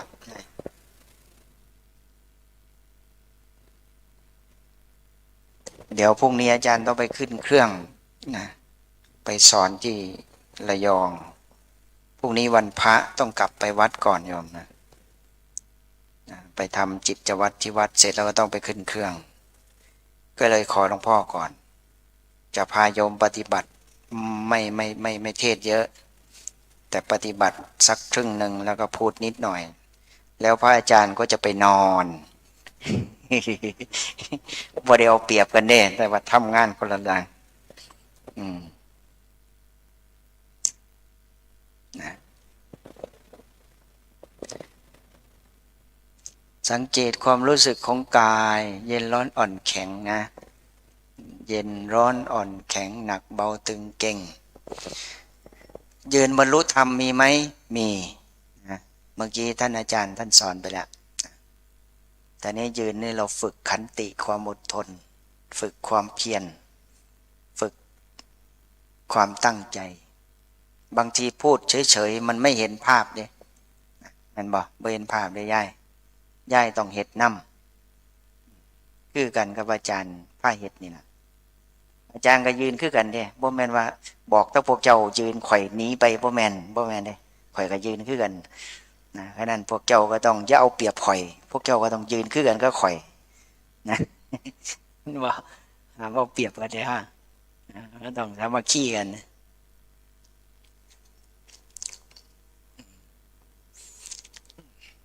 ในหลักปฏิบัติเพิ่นว่ายืนเดินนั่งนอนต้องให้ได้ครบ4อิริยาบถยืนเดินนั่งแล้วก็นอน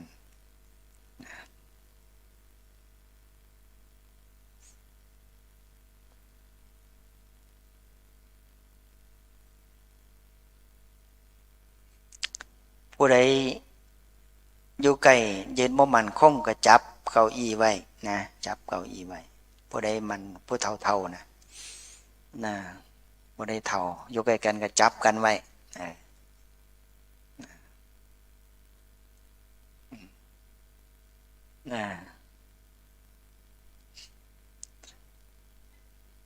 วชิราภิกษุณีนี่อายุ120ย่ายเพิ่นเดินจงกรมโดยการจับเสาเพิ่นบรรลุธรรมเด้พวกเข้าบ้านเฒ่าปานนั้นดอกเท่าที่ซ่อมมึงอยู่เด้บ่มีผู้ใดฮอด120หรอกอยู่นี่นะอันนั้นอย่าอายอย่าไปอายเพิ่น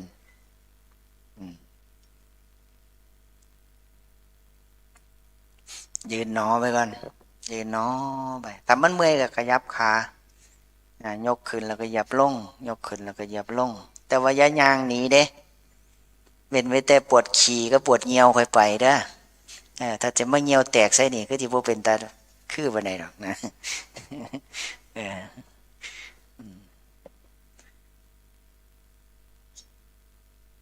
ต้องให้ครบ5 นาทีเด้ก็แต่มันยังสิพิสูจน์ความจริงได้ว่าเฮ็ดได้อีหลี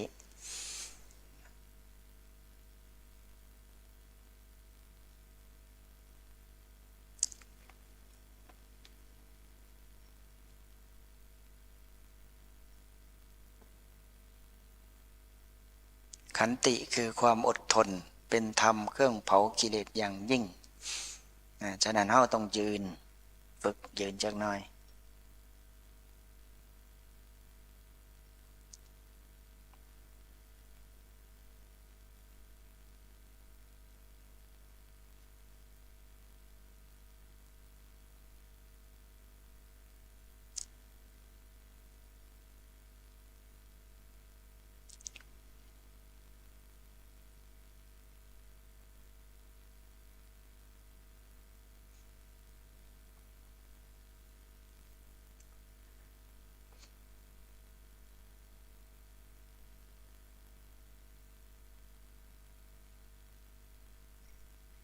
ครบเวลาอนุโมทนาบุญสุขสุขคนเด้อเห็นบ่ย่าย5 นาทีนะต่อไปเขาจะเดินจงกรมจัก20 นาทีนะเดี๋ยวอาตมาตั้งนาฬิกาก่อนนะ นาฬิกาเนี่ยบดตัวเด้ไว้ก่อนเอาก็นี่ขยับออกจากที่เฮายืนอยู่มองเฮานั่งอยู่ขยับหนอไปทางขวาขยับหนอขวาหูบ่ขวาเจ้าของอ่ะขยับหนอขยับหนอขยับหนอขยับหนอขยับหนอขยับไปตรงร่องอาสนะนั่นน่ะร่องมองเฮาสิย่างนั่นน่ะโยมก็ย่างที่เพิ่นเลี้ยงโต๊ะไว้โยมก็อย่าไปส้นได้ฮู้จักหลีกเด้บ่แม่นว่าไปส้นโต๊ะเด้มันบ่หลีกคนได้โต๊ะ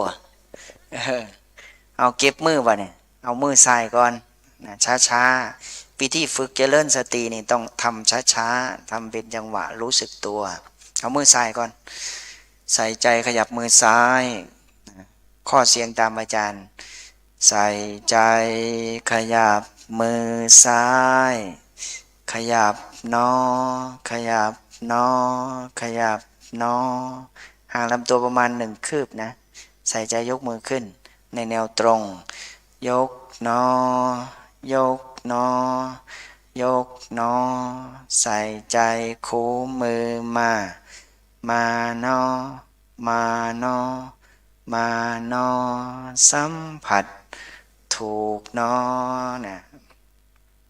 มือซ้ายอยู่ตรงบริเวณหน้าท้องด้านขวาย้ายสติไปมือขวานะใส่ใจขยับมือขวาขยับหนอขยับหนอขยับหนอใส่ใจยกมือขึ้นยกหนอยกหนอยกหนอใส่ใจคู่มือมาหนอมาหนอมาหนอสัมผัสถูกหนอจับที่ข้อมือ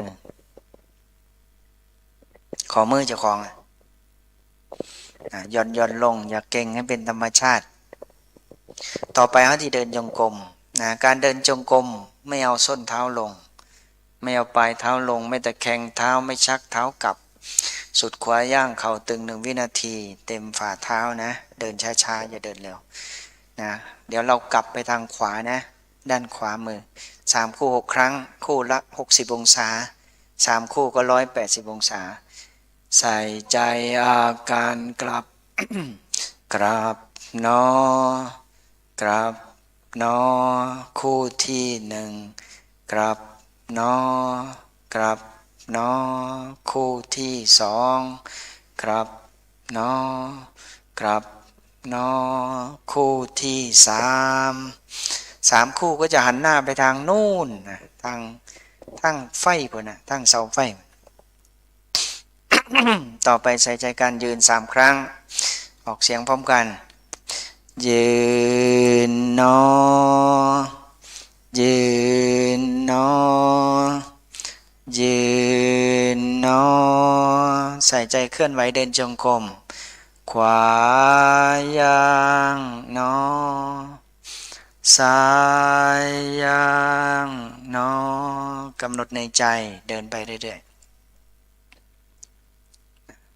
ไม่ต้องออกเสียงไม่ต้องขยับปากขยับลิ้นให้ว่าในใจการกระทำกับคำพูดที่ว่าในใจให้มันสอดคล้องกันให้มันพร้อมกัน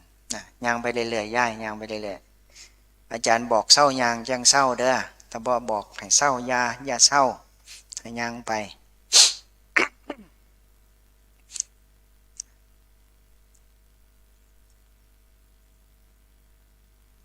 เดินช้าๆอย่าเดินเร็วเวลาย่างเอาความรู้สึกไว้ที่อาการเคลื่อนไหวกับอาการสัมผัส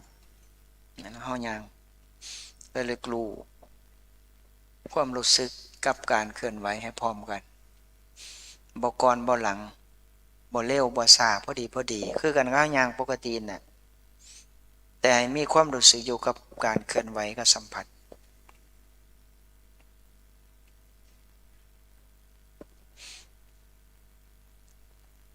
การเดินจงกรมนะมีอานิสงส์5 ประการ 1ได้ขันติคือความอดทน2ได้ความเพียรความเพียรจดจ่อต่อเนื่องไม่ขาดสายเรียกว่าความเพียรความกล้า ความเสมอความบ่หยิ่งย่อนความสม่ำเสมออนุปมาคือการสีไฟสีเอาไม้สีกันสีบ่เศร้าไฟมันก็จะเกิดขึ้นมา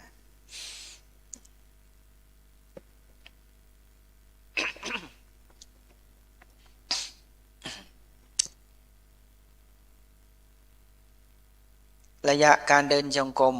ถ้าเดินเองประมาณ25บ่เกิน35ก้าวนะระยะถ้าเดินสั้นๆก็ประมาณ3 เมตร5 เมตรเนี่ยเดินจงกรมบ่แม่นเดินเป็นวงกลมเด้เข้ามาเดินจงกรมเดินจงกรมหมายถึงการเดินที่มีความรู้สึก3อย่าง1คือมีความเพียรก็คือเวลา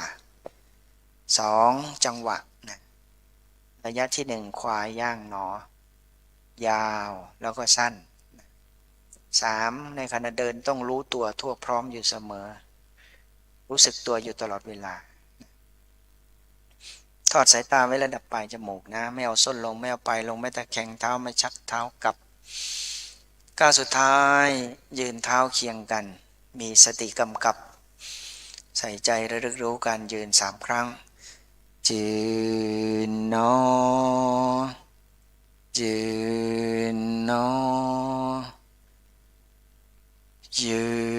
นนอใส่ใจการกราบนอกราบนอคู่ที่1กราบนอกราบนอคู่ที่2กราบนอกราบนอคู่ที่3มีสติกำกับใส่ใจระลึกรู้การยืน3 ครั้งยืนนอยืนนอยืนนอใส่ใจการเคลื่อนไหวเดินจงกรมขวาย่างนอซ้ายย่างนอกำหนดในใจเดินมาเรื่อยๆ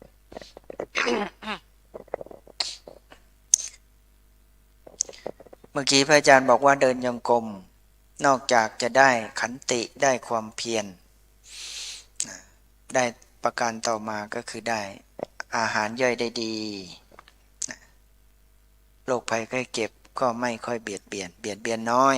ประการสุดท้ายสมาธิตั้งมั่นอยู่ได้นานอันนี้คืออานิสงส์5 ประการในการเดินนะ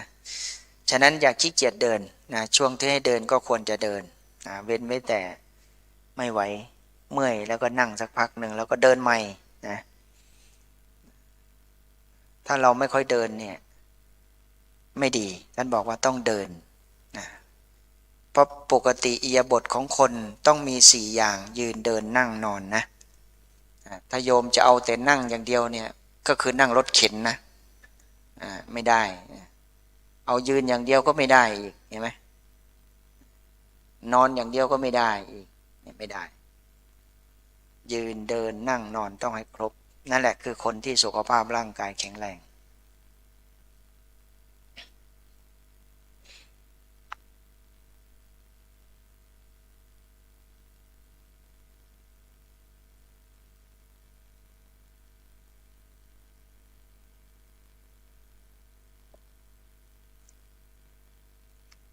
เอาความรู้สึกไว้ที่อาการเคลื่อนไหวกับอาการสัมผัสนะไว้ที่เท้ากับอาการสัมผัสเย็นร้อนอ่อนแข็ง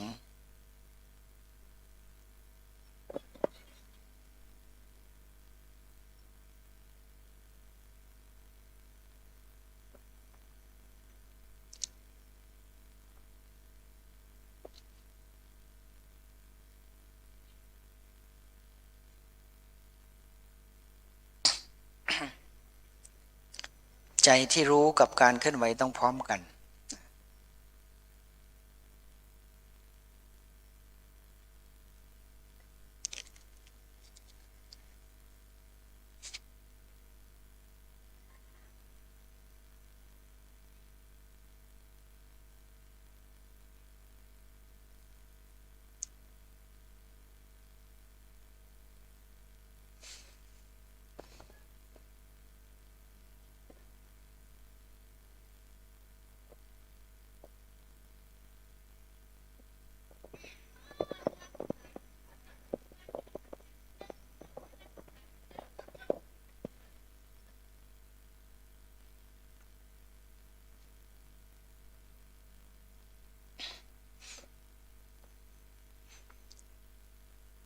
การเดินทั่วไปไม่เหมือนการเดินจงกรมนะเพราะว่าเดินทั่วไป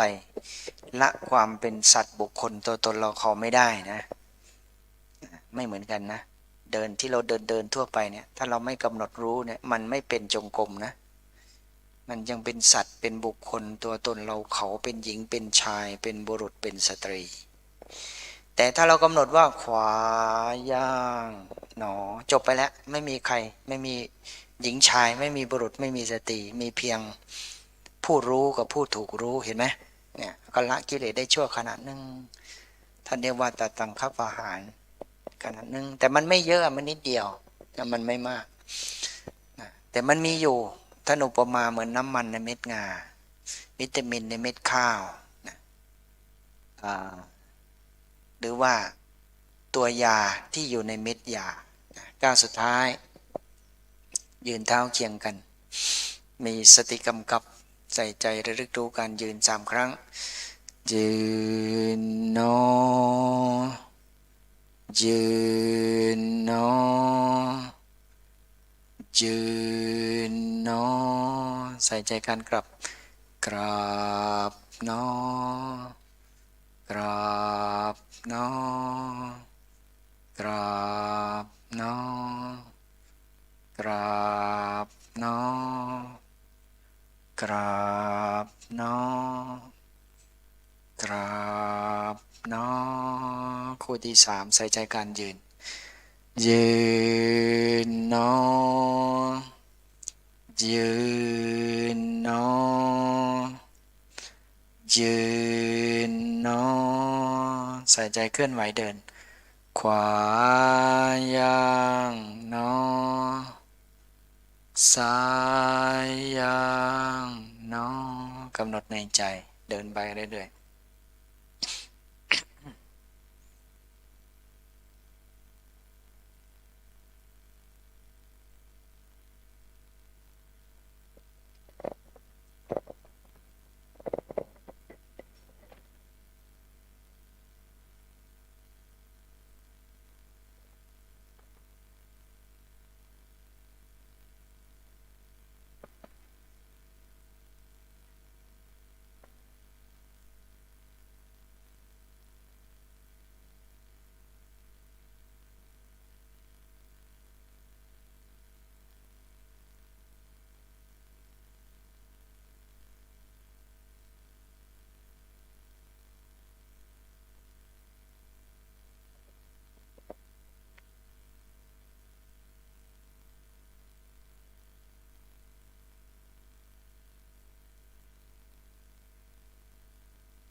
ก้าวสุดท้ายยืนเท้าเคียงกัน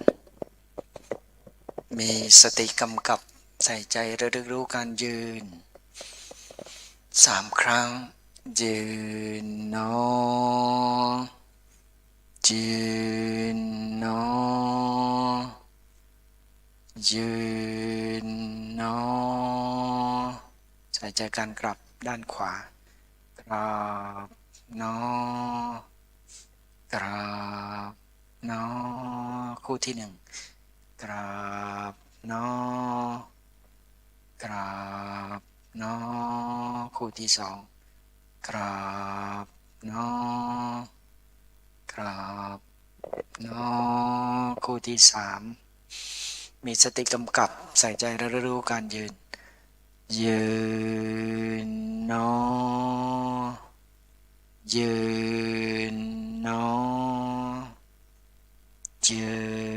นเนอใส่ใจเคลื่อนไหวเดินขวาย่างเนอซ้ายย่างเนอกำหนดในใจเดินมาเรื่อยๆเอาความรู้สึกไว้ที่เท้ากับการเคลื่อนไหวนะสังเกตเย็นร้อนอ่อนแข็งหนักเบาตึงเก่งสุขทุกข์เฉยๆไว้ตอนเคลื่อนไหวเอาใจไว้ที่ความรู้สึกของการเดิน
สังเกตความรู้สึกของกายระลึกที่อาการเคลื่อนไหวกับการสัมผัสนะระลึกจากขณะสู่ขณะ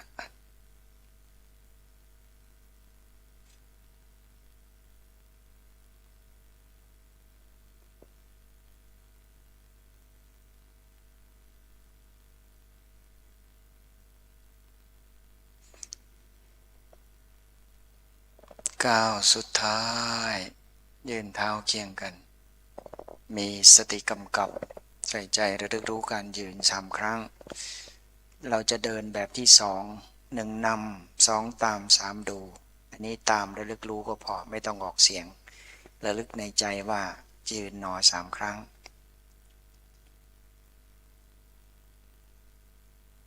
ใส่ใจอาการกลับ3 คู่ 6 ครั้งด้านขวากำหนดในใจด้วยตนเองคู่ที่1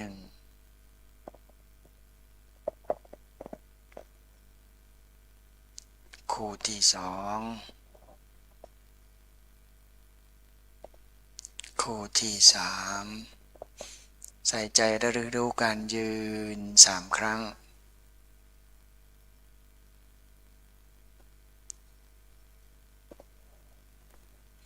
ใส่ใจอาการเดินจงกรมระยะที่1ขวาย่างหนอซ้ายย่างหนอเดินโดยตนเอง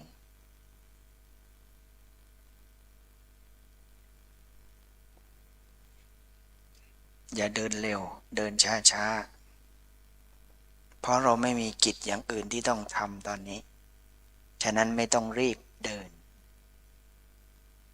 นจงกรมต้องเดินช้าๆ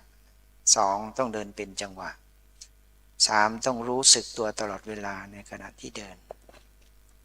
ถ้าครบ3อย่างนี้ถูกต้องตามหลักการเดินจงกรม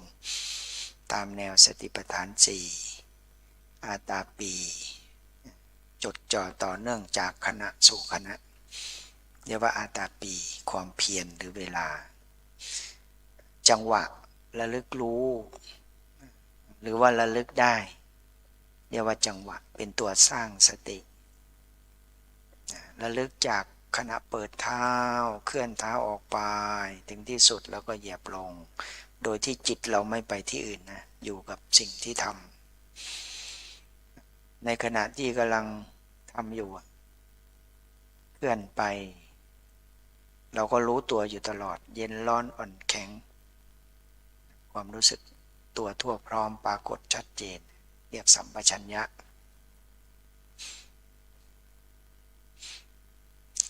ถ้าแปลเป็นภาษาง่ายๆเรียกว่าระลึกรู้ในสิ่งที่กำลังทำอยู่ในขณะนั้นเรียกว่าเป็นปัจจุบัน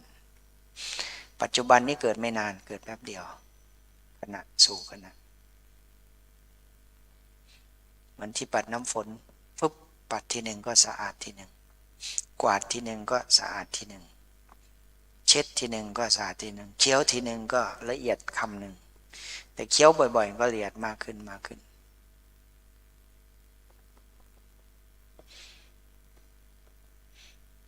มือนเข็มวินาทีปุ๊บ1 วิ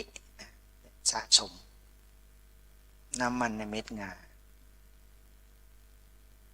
เหมือนไม่เกิดอะไรขึ้นเหมือนไม่ได้อะไรแต่ได้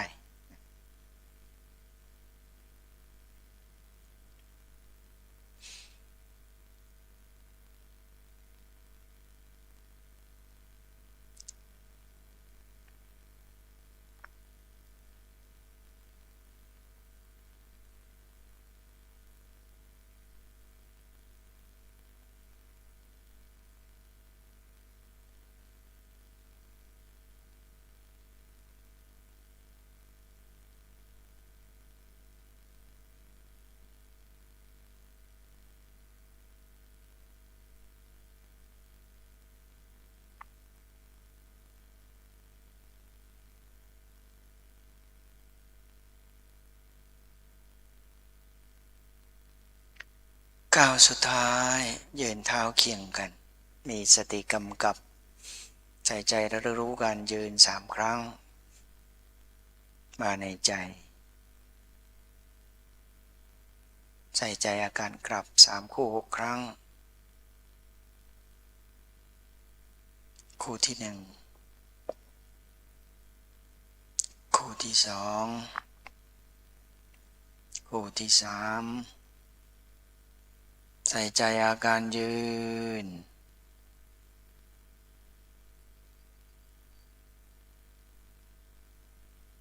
ใส่ใจอาการเคลื่อนไหวเดินโยมเดินมาถึงที่นั่งแล้วหยุดนะแต่อย่าเพิ่งปล่อยมือนะมาถึงที่นั่งแล้วหยุดอยู่ก่อนเดี๋ยวเราจะปล่อยมือพร้อมกันเข้าอาสนะพร้อมกันย่อลงนั่งกำหนดนั่งต่อไปเราใช้เวลาเดินมาประมาณ 20 นาทีแล้ว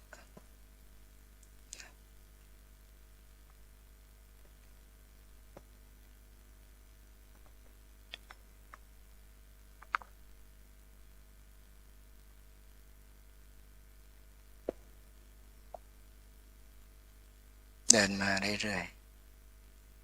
เมื่อกี้บอกไปแล้วอานิสงส์การเดินจงกรมมีอยู่5อย่าง ในจังกัมมสูตรพระไตรปิฎกเล่มที่12หรือแม้แต่ในสติปัฏฐานสูตรก็มีนะเป็นคำที่พระพุทธเจ้าตรัสไว้เมื่อเดินจงกรมจะได้รับอานิสงส์5ประการ 1. ได้ขันติคือความอดทน 2. ได้วิริยะคือความเพียร 3. ได้อาหารย่อยได้ดี ไฟธาตุทำงานเผาผลาญย่อยอาหารที่บริโภคเข้าไปอย่างได้อย่างดี ประการที่ 4 ได้สุขภาพดีเห็นไหมดังนั้นการเดินเป็นสิ่งที่ดีนะโยมอย่าไปคิดว่าโอ้เดินแล้วจะได้อะไรอาจารย์ได้ตามที่ว่าเนี่ยประการสุดท้ายสมาธิตั้งมั่นอยู่ได้นานเป็นสัมมาสมาธิเดินถึงที่นั่งแล้วหยุดนะถึงที่นั่งของตนแล้วก็หยุดเดี๋ยวเราจะปล่อยมือพร้อมกันนั่งตรงไหนหยุดตรงนั้นนะก้าวสุดท้ายยืนเท้าเคียงกันมีสติกำกับใส่ใจระลึกรู้การยืน3 ครั้งยืนเนาะยืนเนาะยืนเนาะต่อไปปล่อยมือนะย้ายสติไปมือขวาเข้ายังไงออกอย่างนั้นใส่ใจขยับมือขวาขยับหนอขยับหนอขยับหนอวางมือลงลงหนอลงหนอลงหนอเหยียดให้สุดคู่มือมาหนอมาหนอมาหนอสัมผัสถูกหนอแนบชิดติดลำตัวย้ายไปมือซ้ายใส่ใจขยับมือขยับหนอขยับหนอขยับหนอวางมือลงลงหนอลงหนอลงหนอเหยียดให้สุดคู่มือมาหนอมาหนอมาหนอสัมผัสถูกหนอแนบชิดติดลำตัวขยับเข้าที่นั่งนะขยับหนอขยับหนอขยับหนอขยับหนอขยับหนอขยับหนอเขาไปยืนในที่นั่งของตนเองนั่งตัวไหนขยับไปตรงนั้นผู้ที่นั่งพื้นยืนหนอก่อนยืนหนออยู่ในที่นั่งยืนหนอยืนหนอก้าวเท้าขวาออกไปขวาย่างหนอแล้วก็ย่อลงไปย่อลงหนอลงหนอลงหนอลงหนอเข่าถูกพื้นก็ถูกหนอขยับหนอขยับหนอนั่งลงไปแล้วนั่งขวาทับซ้ายนั่งเหมือนนั่งสมาธินะนั่งสมาธิขวาทับซ้ายนั่งเรียงขาหลับตาลงเบาๆเอามือวางไว้ที่หัวเข่า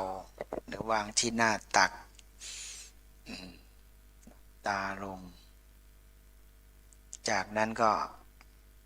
หรือจะวางมือที่หน้าตักก็ได้นะหรือวางที่หัวเข่าก็ได้หลับตาอย่าลืมตานะจนกว่าจะครบเวลานะหลับตาเสร็จแล้วย้ายสติไปดูที่ลมหายใจลมหายใจเข้าระลึกรู้ว่าเข้าหนอลมหายใจออกระลึกว่าออกหนอเข้าหนอออกหนอให้อยู่กับลมหายใจเข้าหนอออกหนอไป3 ครั้ง5 ครั้ง7 ครั้ง10 ครั้งเป็นประมาณจากนั้นถ้าลมหายใจไม่ชัดย้ายมาจุดที่2หรือว่าจะดูที่จุดที่2ก็ได้คือดูพองยุบท้องมันพองขึ้นก็ระลึกว่ามันพองหนอยุบลงก็ยุบหนออย่าบังคับนะให้เป็นธรรมชาติพองก็รู้ว่าพองสุดพองก็ใส่หนอยุบก็รู้ว่ายุบสุดยุบก็ใส่หนออันนี้ฐานที่2ฐานที่3ให้ดูที่นั่งหนอให้รู้ว่านั่งหนอรู้ทั้งตัวถูกหนอก้นย้อยซ้ายนั่งหนอรู้ตัวถูกหนอก้นย้อยขวานั่งหนอรู้ตัวถูกหนอ หลังเท้าซ้าย นั่งหนอรู้ตัวถูกหนอหลังเท้าขวาเท้าที่ซ้อนกันมือที่วางเรียงกันริมฝีปากเปลือกตาซ้ายขวาหน้าผากอันนี้จุดสัมผัสนะเวลานั่งมี3จุดให้เลือกเอาจุดใดจุดหนึ่งอันไหนชัดอันไหนถนัดเอาตัวนั้นจะเอาลมหายใจเอาพองยุบก็ได้เอานั่งถูกก็ได้แต่ว่าลมหายใจมันจะละเอียดกว่าพองยุบถ้าลมหายใจละเอียดเบาบางจางจับไม่ได้ให้ย้ายมาที่พองยุบนะถ้าพองยุบเบาบางจางไปให้ย้ายไปที่นั่งถูกเลยให้ดู3ฐานนี้เวลาฝึกดูแต่ถ้ามีเวทนาเกิดอย่าเป็นศัตรูนะทุกเกิดอย่าเป็นศัตรูแต่ต้องมองทุกว่าเป็นเหมือนเพื่อนเหมือนพี่เหมือนน้องเหมือนญาติเพราะเวลาทุกมันเกิดในเวทนาทางกายเกิดเนี่ยมันมีข้อดีอยู่1ก็คือมันไม่คิดข้อดีอย่าไปเป็นศัตรูกับทุกนะอย่าไปเป็นศัตรูกับมันถ้าเป็นสุขเกิดก็อย่าไปเป็นเจ้าของมันรับรู้ไว้ก็พอว่ามันสุขถ้ามันไม่สุขไม่ทุกข์เฉยๆก็รู้ไปตามอาการของมันรู้นอรู้นอไปรู้เฉยๆไปอันนี้ฐานเวทนาหลักๆมี3อย่างฐานจิตมี3ลักษณะ1นึกน้อมไปแสวงหาค้นหาเรียกว่านึก2เรียกว่าคิดเป็นเรื่องเป็นราวมีตัวละครบุคคลสถานที่เรียกว่าคิดฟุ้งสับสนวุ่นวายถ้า3อย่างนี้ให้ดูสังเกตลักษณะถ้าน้อมไปแสวงหาค้นหาเนี่ยแปลว่านึกต้องบริกรรมมันนึกหนอนึกหนอน้อมหนอน้อมหนอไปแต่ถ้าคิดมันจะเป็นเรื่องเป็นราวเราก็ต้องคิดหนอรู้อาการคิดอย่าไปรู้เรื่องที่มันคิดรู้อาการนึกอย่าไปรู้เรื่องที่มันนึกรู้อาการฟุ้งแต่อย่าไปรู้เรื่องที่มันฟุ้งนะไม่เป็นมิตรแต่ก็ไม่เป็นศัตรูนะเนี่ยเรียกว่ารู้รับรู้เฉยๆไม่ปฏิเสธแต่ไม่ยอมรับถ้าความคิดเกิดนะส่วนความพอใจไม่พอใจให้รู้เฉยๆนะรู้ตามที่มันเกิดรู้มันเป็นอย่างนั้น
ความรู้สึกตัวนะรู้สึกตัวหนอรู้สึกตัวหนอรู้สึกตัวหนอนะก่อนที่จะเลิกนะหมายถึงอาตมานะที่เลิกเนี่ย โยมไม่ต้องเลิกนะโยมอยู่ต่อนะปากธรรมะ3 ข้อหลักๆนะที่เรากำลังทำอยู่นี่เรียกว่ากำลังสั่งสมบารมีนะโยมนะสั่งสมบารมีได้ย่ายเด้อที่เฮ็ดอยู่เนี่ยเฮ็ดไปทีละเล็กทีละน้อยที่อาจารย์เพิ่นบอกให้ฟังว่าเฮาสิบรรลุธรรมย่ำใดนั่นเฮามีหน้าที่สร้างเหตุมันการที่จะบรรลุธรรมใดนี่อย่างน้อยต้องสั่งสม100,000 มหากัปกับหนึ่งดนบันไดย่ายโอ้โหดนหลายเพิ่นว่ากับหนึ่ง16เปิ้นอุปมาเปรียบเทียบไว้16 กิโลเนี่ย16 กิโลยาวไป16 กิโลตั้งขึ้นไปทั้งฝ่าย16 กิโลเป็นรูปสี่เหลี่ยมเครื่องบินเนี่ยบินอยู่ประมาณบ่เกิน8 โล10 กว่าโลเครื่องบินนี่บินทั้งฝ่ายนี่นะอาตมาขี่ดูนะถามเขาเมืองหลังนะเอาเม็ดผักกาดย่ายหูเจ้าเม็ดผักกาดหูเจ้าว่าเม็ดนึงเม็ดน้อยๆนะย้อนลงไปถิ่มลงไปจนเต็มนั่นละอุปมา1 กัป1 กัปโดนขนาดนั้นฉะนั้นเฮามีหน้าที่สั่งสมไปเรื่อยๆแต่ว่าในปัจจุบันเห็นชัดอยู่แล้วว่าเฮามีต้นทุนดีแล้ว1ก็คือได้เกิดเป็นมนุษย์แน่นบ่เป็นมนุษย์เราได้นี่ถือว่าได้มนุษย์สมบัติแล้วฉะนั้นย้ายบ่ต้องไปห่วงว่าสิบรรลุย่ำใดนะนั้นบ่ต้องกังวลเรื่องนั้นแต่ว่าฝากที่อาจารย์บอกเมื่อกี้นะชีวิตเฮานี่ปฏิบัติบ่ปฏิบัติเฮาก็สิตายได้ย้ายนี่เรื่องจริงเด้ปฏิบัติบ่ปฏิบัติเฮาก็สิป่วยแม่นบ่เฮาป่วยเด้เฮาก็สิป่วยนะปฏิบัติบ่ปฏิบัติเฮาก็สิตายอันนั้นเกิดแก่เจ็บเนี่ยมันสิมาเป็นหลอกๆมาเป็นมาเรื่อยๆฉะนั้นที่เฮ็ดไว้เนี่ยเตรียมความพร้อมไว้ก่อนส่วนใหญ่เฮาไปกะว่าคนเฮามันประมาทจริงๆแล้วในคณะที่เฮาอาจารย์พระยางเมื่อกี้เนี่ยในนั้นมันสิมีเกิดแก่เจ็บตายอยู่ตลอดเวลาให้ใจเข้าที่นึงก็เกิดแก่เจ็บตายอยู่ตลอดเลยแต่ว่าคนบ่เคยเห็นบ่เคยฮู้ถ้าบ่ปฏิบัติสิบ่รู้นะมันบ่ชัดนะจริงๆร่างกายเฮานี่มีเกิดดับเกิดดับเกิดดับตลอดเด้เกิดดับเกิดขึ้นตั้งอยู่ดับไปเกิดขึ้นตั้งอยู่ดับไปแต่ว่าเป็นหยังเฮาจังบ่ไปตอนนี้เพราะว่ามันมีแนวรอเลี้ยงไว้อยู่คืออาหารคือหยังอาหารที่เฮากินนี่อย่างหนึ่ง2อาหารคือการกระทบสัมผัสความรู้สึกนะสุขทุกข์เฉยๆนี่แหละสังเกตย้ายสังเกตเจ้าของเป็นอย่างเฮาจังอยากพลิกเป็นอย่างเฮาจังพลิกเพราะเฮาอยากเด้อยากมี2อย่าง1อยากโดยตัณหา2อยากโดยความเข้าใจว่าถ้าเอาไปดนๆเนี่ยมันสิบ่ไหวเฮาต้องเปลี่ยน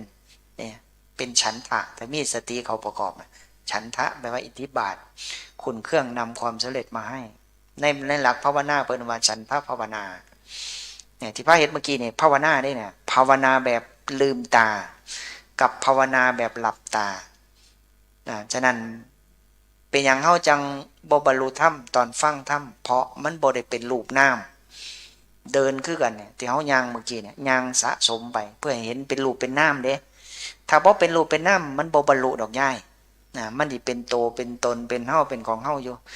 ถ้าเฮาละได้ชั่วขณะไปเมื่อหลายๆขึ้นมันก็เต็มมันต้องใช้เวลาอันนี้เฮากำลังสั่งสมอยู่ให้เข้าใจจังซี่เด้อนั่นบ่ต้องไปกังวลว่าเป็นหยังจังบ่ทันบรรลุเพราะมันบ่ทันเต็มเด้บารมีแปลว่าฝั่งยังไม่ถึงฝั่งนู้นเฮากำลังว่ายน้ำอยู่กำลังเพียรอยู่เฮ็ดเมื่อกี้ครบหมดแล้วทานศีลเนกขัมมะสัจจะ4อย่างเนี่ยนี่กำลังเฮ็ดอยู่เมื่อกี้เฮ็ดไปเมื่อกี้ทานศีลเนกขัมมะสัจจะวิริยะอธิษฐานกติเมตตาปัญญาอุเบกขาได้ครบหมดแล้วเหลือแต่ว่าบ่ทันได้สมบูรณ์อันนั้นเฮ็ดไปดูๆเดี๋ยวมันก็สมบูรณ์ฉะนั้นขออนุโมทนาบุญคุณยายสุผู้สุคนเด้อที่ตั้งใจปฏิบัติบัดนี้ข่อยสิไปได้นี่ข่อยสิไปนอนเด้อบัดนี้ เมื่อคืนเช้าข่อยสิไปแต่เช้าคือกันนะขออนุโมทนาบุญแผ่เมตตาด้วยอำนาจบุญกุศลนี้ ขอน้อมถวาย เป็นพระราชกุศล แด่พระบาทสมเด็จ พระปรมินทรมหาภูมิพลอดุลยเดชสมเด็จพระนางเจ้าสิริกิติ์พระบรมราชินีนาถพระบรมราชชนนีพันปีหลวง พระบาทสมเด็จพระเจ้าอยู่พระบาทสมเด็จพระวชิรเกล้าเจ้าอยู่หัว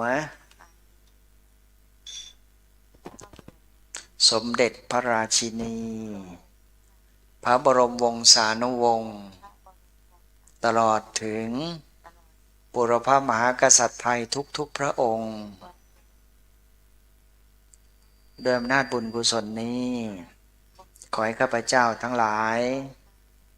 ได้พบกัลยาณมิตรที่ดี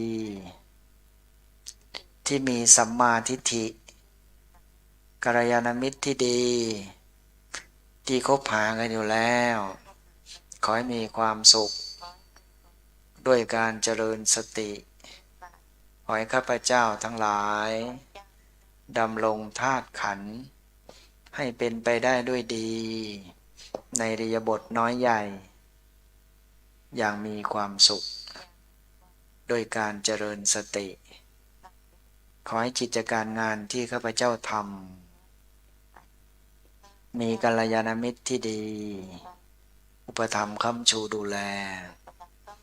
สนับสนุนส่งเสริม ให้สำเร็จไปได้ด้วยดี ทรัพย์ทั้งหลายที่ยังไม่เกิดจากทิศทั้งหลาย ขอให้เกิดขึ้นแก่ข้าพเจ้า ที่เกิดขึ้นแล้ว ขอให้เจริญงอกงามเพื่อได้สร้างบารมี ครอบครัวของข้าพเจ้า มีความสุขอย่าทะเลาะเบาะแว้งกัน มีความสมัครสมานสามัคคีกัน มีปัญญาทั้งทางโลกและทางธรรม รู้หน้าที่ที่จะกระทำต่อกัน เพื่อสร้างบารมี ขอให้บุตรธิดา สามีภรรยาของข้าพเจ้า มีความสุข มีความกตัญญูกตเวที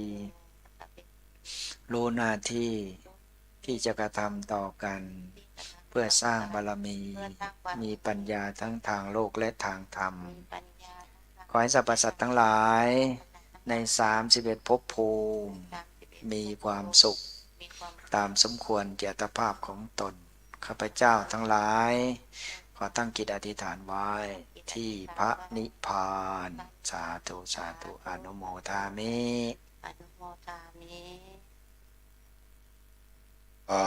ตุกับองค์แสดงธรรมโยมกับ พุทโธเมนาโธพระพุทธเจ้าเป็นที่พึ่งของเราก ค รา รับ ธัมโมเมนาโถพระธรรมเป็นที่พึ่งของเรา กับ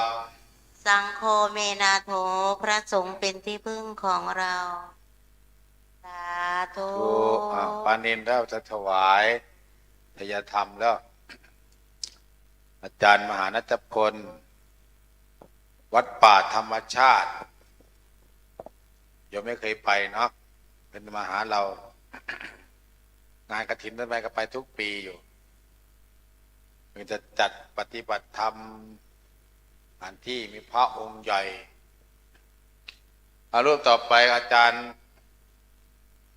ชื่อเรียนอาจารย์สมศักดิ์เนาะแต่ชื่อจริงพระครูปริยัติอะไรนะ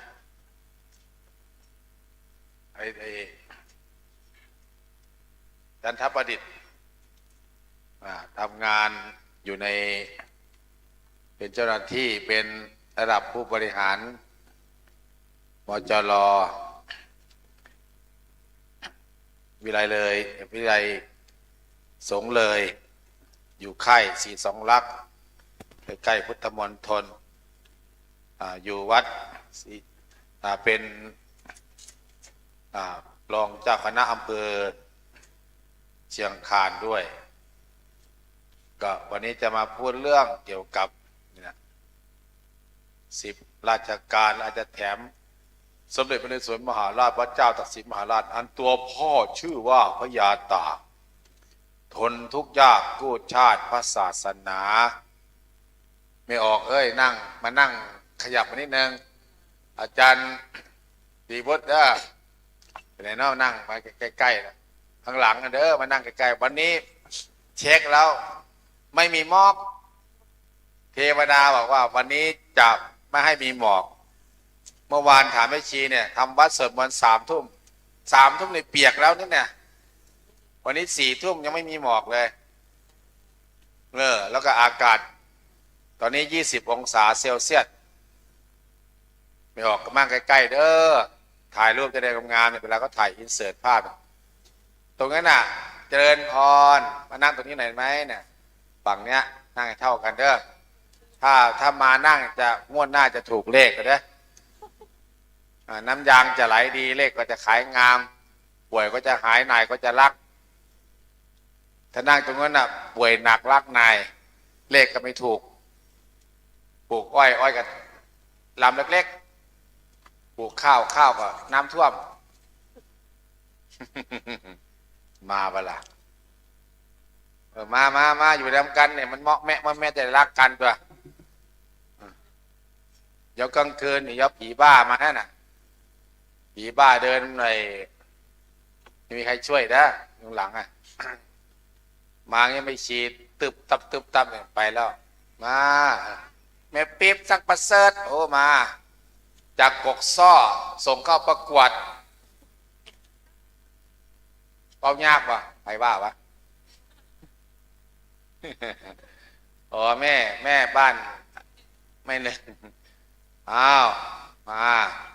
มาเอกหมูเนี่ยหิ้วกระเป๋ามาเลยปีหน้าโยมเอ้ยปีหน้าครบ30 ปีจะมีรางวัลให้โยมใครมาปฏิบัติธรรมต้องได้รางวัลไม่ต่ำกว่า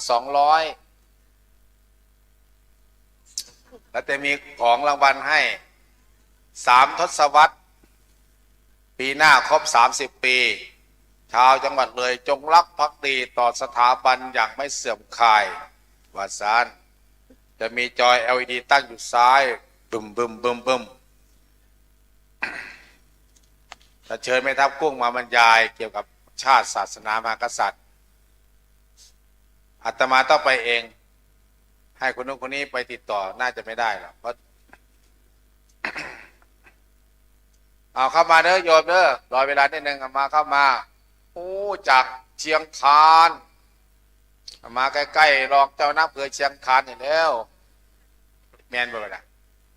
ยายอ้วนไปแล้ววะยายแล้วนะประกาศเด้อพรุ่งนี้เด้อพระบิณฑบาตที่ลานธรรมพระฉันอาหารที่ลานธรรม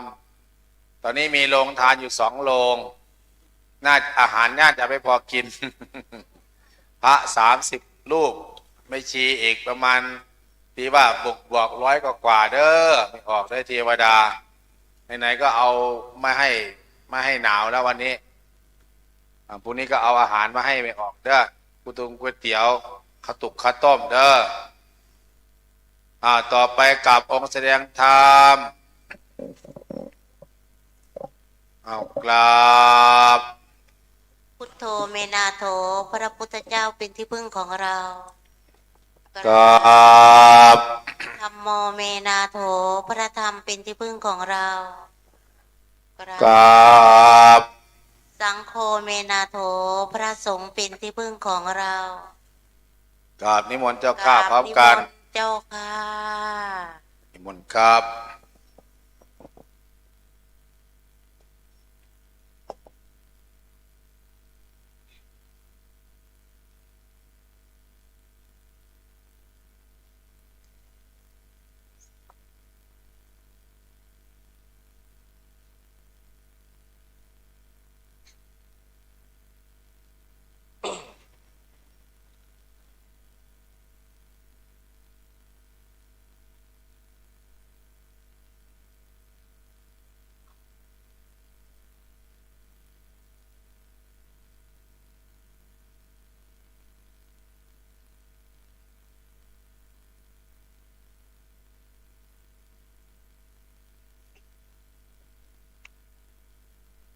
นะ โม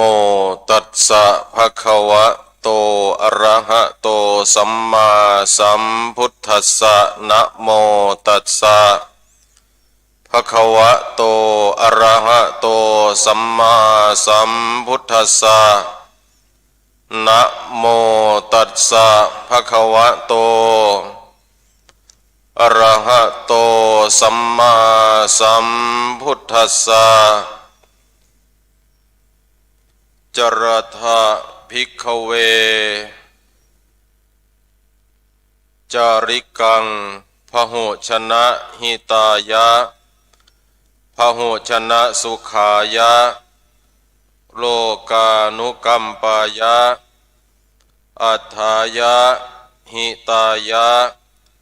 สุขายะเทวมนุษสานังเทเสทะธัมมังอาทิกัรยานังมัชเชกัรยานัง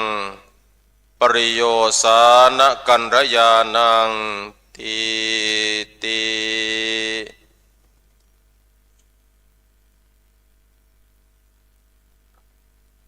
ณโอกาสบัดนี้อาตมาภาพจะได้ชี้แจงแสดงพระธรรมเทศนาเพื่อเป็นเครื่องประดับปัญญาบารมี เพิ่มพูนกุศลบุญญาราศีแก่ท่านทานาธิบดี ผู้มีบุญทั้งหลายกราบคารวะระลึกถึงพระคุณและขอโอกาสพระเถรานุเถระในที่นี้มีท่านพระครูอุดมวรานุวัตรเจ้าสำนักปฏิบัติธรรมวัดศรีอุดมวงศ์พร้อมด้วยพระภิกษุสงฆ์องค์สามเณรเพื่อนสหธรรมิกที่เคารพอย่างยิ่งก็ขอเจริญสุขเจริญพรญาติโยมท่านทั้งหลายก็นั่งตามสบายเด้อยายเด้อไม่ต้องพนมมือก็ได้คณะผู้มีบุญนะคุณแม่ชีแล้วก็คณะญาติธรรมสายธรรมสายบุญสายธรรมธรรมะอากาลิโกไม่มีการไม่มีเวลาใครฟังใครทำใครปฏิบัตินั่นเรียกว่าทำไม่มีการทานไม่มีเวลาทำตอนไหนได้ตอนนั้นก็เห็นบรรยากาศที่เราท่านทั้งหลายคณะญาติโยมผู้มาถือศีลปฏิบัติธรรม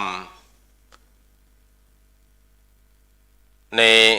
งานปฏิบัติธรรมประจำปีซึ่งเป็นวันที่สำคัญ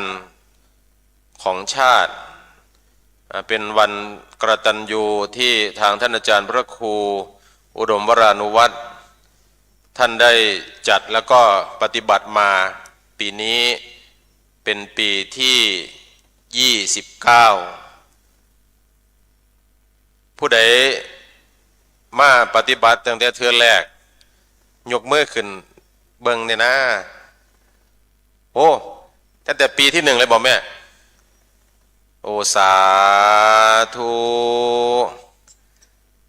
อนุโมทนาปีนี้เป็นปีที่29แล้วปีหน้าก็30ซึ่งงานบุญใหญ่ของวัดศรีอุดมวงศ์ก็ได้สำเร็จเสร็จสิ้นลงไปคืองานฉลองอุโบสถจากนั้นท่านอาจารย์พระครูท่านบอกว่าเบาใจแล้วเบิดหนี้แล้ว ไม่มีหนี้แล้ว จ่ายค่าที่ดินอะไรเรียบร้อยนะต่อไปนี้ก็คงจะเป็นสาธารณกุศลสาธารณประโยชน์ซึ่งท่านได้ทำมาทุกปีแล้วก็พาคณะญาติโยมผู้ใฝ่ดีผู้ใฝ่บุญทั้งหลายโดยเฉพาะการถือศีลปฏิบัติธรรมสอดแจ้งนะถ้ามาฟังเทศมันก็จะอ้อยเนาะหนึ่งหรอกเนาะยายถ้าไปฟังลำสิอายะคนนี้ ขันร้องเอามาล้ำมาลงนี่เบิ่งเป็นอย่างเห็นบอกงานฉลองอุโบสถคนนี่เต็มบอกว่าแต่เด็กหน่อยผู้เฒ่าเต็มบัดมาหันไปขันบอกว่ามาฟังเทศน์ของฉันโอ้ยบ่เอาละเด้อยกมือบายบายปวดแข้งปวดขาโอ้ยคือสีบ่ไข้บันไดนี่ล่ะ ขันว่าโอ้ไปฟังล้ำนะคณะใดเราขันว่าปูศาสตร์จองไว้เบิดแต่คนบ่ท่านได้คำพูน่ะอันนี้ก็เป็นวิถีชีวิตของชาวอีสานเป็นวิถีชีวิตของภาคอีสานของเรายามบุญก็ทำบุญเมื่อมีการงานสนุกสนานเพื่อที่จะไม่ให้เกิดมีความเครียดได้ปลดปล่อยได้สนุกสนานได้ขับร้องฟ้อนรำนะอันนี้ก็เป็นวิถีชีวิตของบ้านเราโดยเฉพาะที่เรียกว่าคนอีสานญาติโยมท่านทั้งหลายวันนี้เจตนารมณ์ที่เราได้มาปฏิบัติธรรมตรงนี้เพื่อแสดงออกซึ่งความจงรักภักดีต่อชาติศาสนาพระมหากษัตริย์มีคำหนึ่งที่ครูบาอาจารย์ท่านเคยพูดเอาไว้คือหนึ่งชาติอย่าตัดกษัตริย์อย่าฆ่าศาสนาอย่าทำลายเพราะว่าพื้นแผ่นดินหรือปฐพีของไทยเราต้องประกอบไปด้วย3เสาหลักที่ค้ำชูประเทศไทยให้วัฒนาสถาพรจนมาถึงปัจจุบันนี้ด้วยเหตุการณ์วันนี้วันที่5 ธันวาจึงเป็นเหตุการณ์ที่สำคัญที่คนไทยทั้งหลายเข้าใจแล้วก็ถือปฏิบัติกันมาคือเป็นวันพ่อแห่งชาติซึ่งเป็นวันคล้ายวันพระราชสมภพของพระบาทสมเด็จพระบรมชนกาธิเบศรมหาภูมิพลอดุลยเดชมหาราชบรมนาถบพิตรคือในหลวงรัชกาลที่9พระองค์ท่านได้